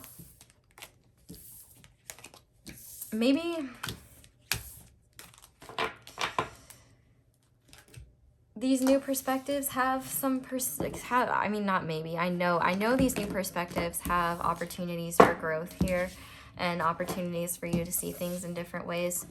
So we're going to shuffle your tarot cards now, and we're just going to see what Spirit wants you to know. What's interesting is, like, I don't know, I definitely feel like I didn't need to dedicate so much time to each pile, but like at the same time I definitely did, because the way these messages have come in. If you watch more than, honestly, I think pile 5 is probably going the smoothest, because I have a better understanding of what this energy is now, because I've just seen it applied in so many different ways. But yeah, hopefully this has been helpful. I guess we'll see. We're only halfway through your reading, so we're gonna start by looking at your tarot cards and see, Spirit, what do you need pile 5 to know? Okay, wow, okay. So we have the 8 of Cups, Death, so Scorpio energy, and the 4 of Cups. That's falling in line. All right. We have the Hierophant in reverse.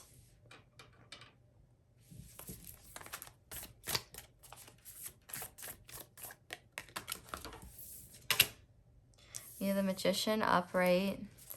You vastly, one thing I will say about this group, pile 5, is that you vastly underestimate your influence and the power of your words. Not only on others, but on yourself. You know, one of my most freeing realizations for myself was that I bullied myself harder than anybody ever did.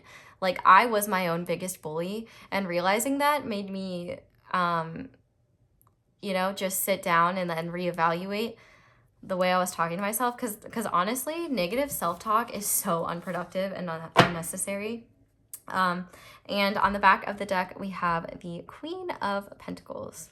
What is underneath that? The 7 of Swords. Okay. Now let's consult MEGADECK and see what MEGADECK wants to say. If you are unaware of who MEGADECK is, she made her first appearance in my This message was meant to find you, and she's back by popular demand, but with 2 decks this time, because it's more functional instead of 3. So MEGADECK, what do you have to say to pile 5 when it comes to their situation? What do they need to know? This motherfucking card has come out 3 times. I'm telling you, and like, the cards do not lie. Look, MEGADECK is mega. This is 2 decks, and we're still getting the same cards. And I'm shuffling these.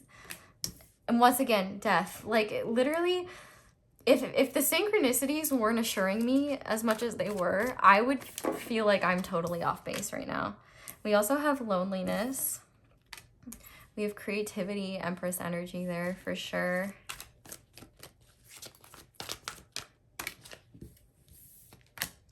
We have service. I feel good when I can help others. And on the back of the deck, we have number 10, karmic completion, and underneath that, abundance. Okay. Yeah. Oh my God. I love how similar these colors are. So pleasing. Yeah. Okay. So this actually makes a lot of sense. And it makes your energy feel more understandable, because it kind of seems like this sort of truth. So that Grand Cross energy, these things that are provoking you, are definitely there for a reason. Like, Spirit's kind of confirming that they're happening. But once again, I've said this in other piles, so it feels like I'm like a broken record, but I know that objectively, a lot of you are hearing this for the first time. So from me, from my perspective, it's hard to remember like what I've said and what I haven't said. Teachers will understand, especially if you're like a middle high school teacher, and you teach the same classes in different periods, and so it's like you're teaching it, and it's a little bit different. The energy is always a little bit different because of the class and stuff. I used to be an ed major, by the way, but this is only why I know this. But like it's like that change of everything's slightly tweaked, but they all kind of run together. So anyway, my point is that if you feel drawn to any other piles, feel free to watch them, but you may find that the information is repeated, or maybe you hear something that you need to hear that I forgot to say because it all ran together and I forgot that I said it. But here's what you need to know. You're definitely going through a big transformation. And I keep hearing live by the sword, die by the sword. And I think that a lot of your habits that are no longer serving you are coming to a close. And essentially, Spirit is throwing circumstances your way that are essentially tests to see how much you have learned from this cycle and how much you've grown. But the comforting thing is that you can't fail them, in the sense that if you don't respond the way that your guides were hoping you would, or the ideal way for you to respond, there's always an opportunity for you to respond the right way. It's literally like learning how to ride a bike. It doesn't matter how many times you fall down. Like, you can get back up on your bike again and keep going. And the thing is too, is like riding a bike is one of those things that you never forget. And I think that's why learning through experience is so important for you, because I think a lesson that was just communicated to you over and over and over is way less productive than you just actually experiencing life and then taking the lessons from it. It may make the lessons more difficult to learn, but I think that if you followed your intuition and avoided things, you would have doubted yourself. I feel like even when you're like making the right decision, you almost like want to revert and make the decision that feels wrong because you don't want to feel regret for choosing what felt right. Like, you really don't trust your own judgment, do you? Wow. But you need to start, because you're right in thinking that your surroundings right now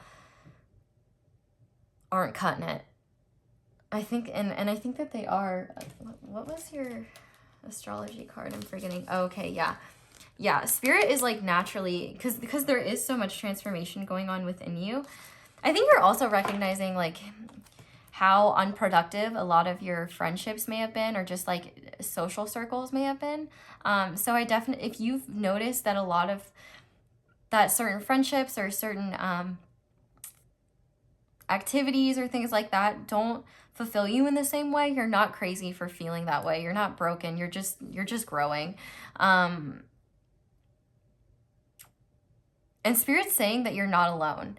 And if you feel lonely, this is actually a big message that they were giving to me before I got sidetracked by something else. See, we both struggle with staying on track, right? And getting distracted. But anyway, if you feel lonely when you're around your friends and your peers, then you're not around the right people. I'm just going to be honest. Because true, like, friendships will not make you feel lonely, will not make you feel cast out. And I think one thing that Spirit is saying is that you're not alone, but as you change, your needs in friendships and environments and social circles and what you enjoy is going to change. And so Spirit's saying this loneliness is a message to you that something is missing or not being fulfilled that is necessary for you to feel satisfied in your everyday life. And that's when Spirit's saying, now let's get creative and see how you can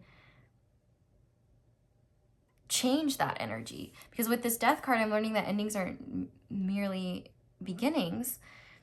You 100% have changed and transformed, but your actions are still kind of reminiscent of who you were. It's like There's a difference between knowing and being. And you're learning how to be what you know now. And what Spirit is saying is that in doing this, you have to think outside the box.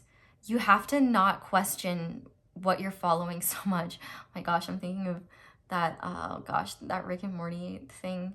The cat, the talking cat that's talking to Cherry, that's like, hey, I'm just a talking cat. Don't question it. Just buy tickets to Florida. It's almost like Spirit is asking you not to question your own happiness and just follow it and see what happens instead of being afraid of it exploding in your face. Because you've already had shit explode in your face and you've survived just fine. In fact, you've come out stronger for it. So you might as well get a little more ballsy, right? I think that there's a need, though, for maybe a nurturing motherly figure that you need. So if you need support, maybe like look to them. But this also talks about mothering yourself and nurturing yourself. And Spirit's saying that you're more than capable of taking care of your own needs, and that taking more responsibility for them, helping yourself the way you would naturally help others, is incredibly important. But I also think there are new service opportunities or creative ways to meet people that are along your life path, that are more in alignment with who you are now. And Spirit's saying that that's coming, so be aware of that. But also, don't doubt your ability to manifest a certain type of friend, to manifest a certain type of opportunity, to manifest a certain type of connection. You wield more power than you realize. And the more aware you are, the more impactful your magician energy is, the more you are able to work the elements in your favor. Spirit is saying, like, all of this shadow work and this purging and these difficult endings and changes are not for nothing if you utilize the wisdom you've gained through them.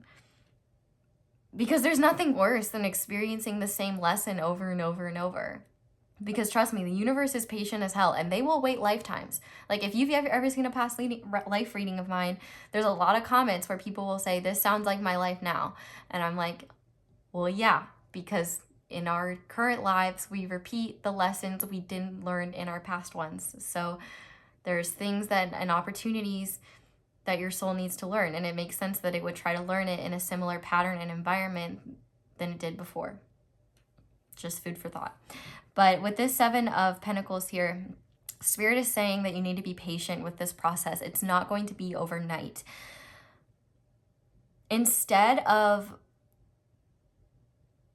trying to figure out the best way to go about things, like for example, instead of like Googling, how do I tie-dye socks, you just say, I loosely remember tie-dyeing with my friend. I'm just going to do that and do something random and see what happens. Or I'm going to go find a class. Or like, I don't know, Spirit's just asking you to think outside the box and less traditional when it comes to how you like your next steps. Because it does seem like there's opportunities there, but you're not considering them right now because you're looking at those opportunities through the lens of your old perception. And Spirit's saying that that's coming to an end, so it's time to look at things from a different perspective. I mean, essentially what's happening right now is you're walking away with what doesn't serve you. You're recognizing that all these bottles are empty and you know, they're dead, they're gone, that you don't need them anymore. But I think you probably haven't found what's going to replace these things that once did bring you satisfaction. And I think Spirit is saying, you know, you got to be patient. These things are baking right now. You got to give the universe time. But if you follow what makes you happy, you are going in the right direction. And the best thing that you can do for yourself is distance yourself from what you know to be unfulfilling and unproductive and not in your highest good. But let go of this idea that you have to do everything a certain way or that your life has to be a certain way. And in fact, the more you work on developing your self-esteem, the better you'll be able to express your creativity because you're not going to be as hard on yourself and you'll just be more open to what's coming through. But I also think, like, when in doubt, it can't hurt to do something that is philanthropic or helpful, like maybe volunteering at like an animal shelter, or you know,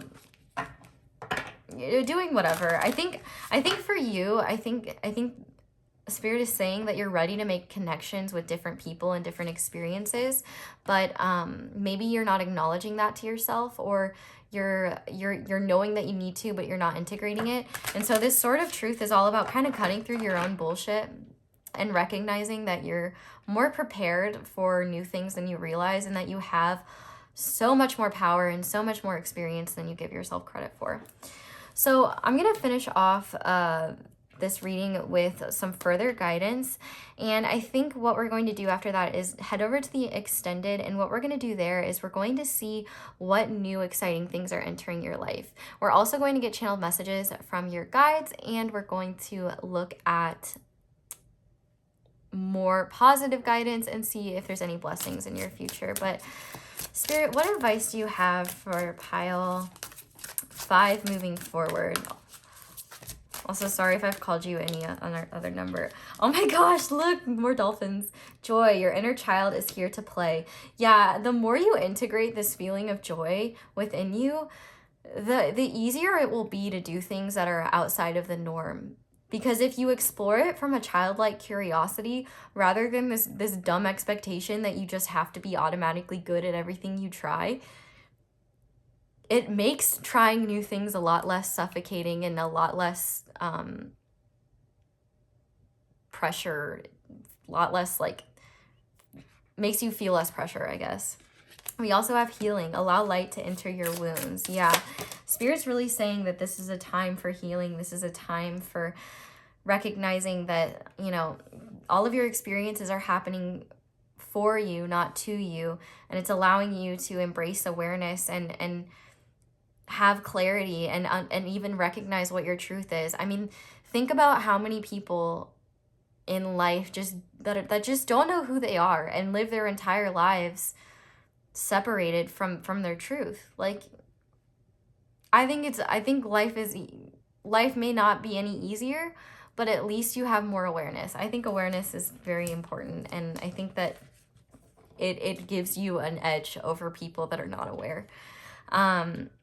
We also have the moon, subconscious mind, feminine intuition. Yeah, this is all about trusting what your intuition is already telling you. And maybe it's less so about trusting, but even acknowledging. Maybe you don't listen when your intuition is talking to you. And the best way I'll explain that, Spirit's given me this metaphor before, but you know how, like, when you're stuck between two decisions, like, for example, if you're like getting ice cream and you want 2 different flavors, but you know you can only have one. Obviously the ideal solution is to get both, but let's say you can only get one.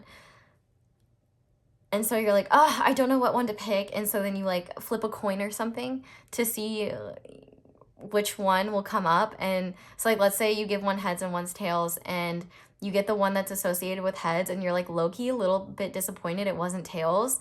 And then you kind of realize, well, I guess maybe I want the other one more. I think that Spirit is saying that's how subtle your intuition is, in the sense that your logical brain may not be able to decide which is better. But your gut, deep down, you may have to dig a little bit, but you know what feels right. Even if it's more familiar to you, even if it's what you've done before, your intuition is always trying to lead you in the right direction. Your subconscious is always trying to guide you, even if you're not aware of it. Embracing that awareness will just make the process between what you're intuiting and your awareness of it, like, be more cohesive, and acting on it, you can be more productive in how you act on it. We also have breathe, inhale, exhale, create space within. So yes, a lot of it, like, once again, similar cards. But Spirit is saying, you know, make time for finding clarity, whether that's meditating, whether that's going for a run, whether that's, you know, just a couple minutes of mindfulness. I think Spirit is saying, you know, when things feel overwhelming, just take a step back and take time to breathe and recenter yourself, because you'll realize that maybe you're just getting carried away with things that are unnecessary. But on the back of the deck, we have head, logic, and evaluation. And so I think this is kind of exactly what I was saying. I want to see what's underneath it. listen to your mind and pay attention. Yeah, silence your mind and pay attention. That's what it says. Silence your mind. That's exactly what I was saying. So Spirit is saying that your logic is important and your rational brain has a lot of important functions, but intuiting what feels right to you. But when it comes to evaluating what you feel intuitively, it's not helpful because your brain can kind of gaslight yourself with your own intuitive feelings. You know how often you get a feeling about someone or something and then you brush it off because you have no reason to believe that, and then exactly what you think ends up happening and you're like, I should have trusted myself. This is exactly where your brain talks you out of trusting your instincts. And that's why your logical brain can be so dangerous when you are trying to make decisions based on your subconscious, because your brain is literally the only mediator / middleman between your outside environment and who you are as a person. And it's a really delicate middleman. So definitely be conscious of how you use your thoughts, because your thoughts and your words have so much power, and they can either help you greatly or hinder you completely to the point where you're not even moving forward. So pile 5, I am going to leave this reading here.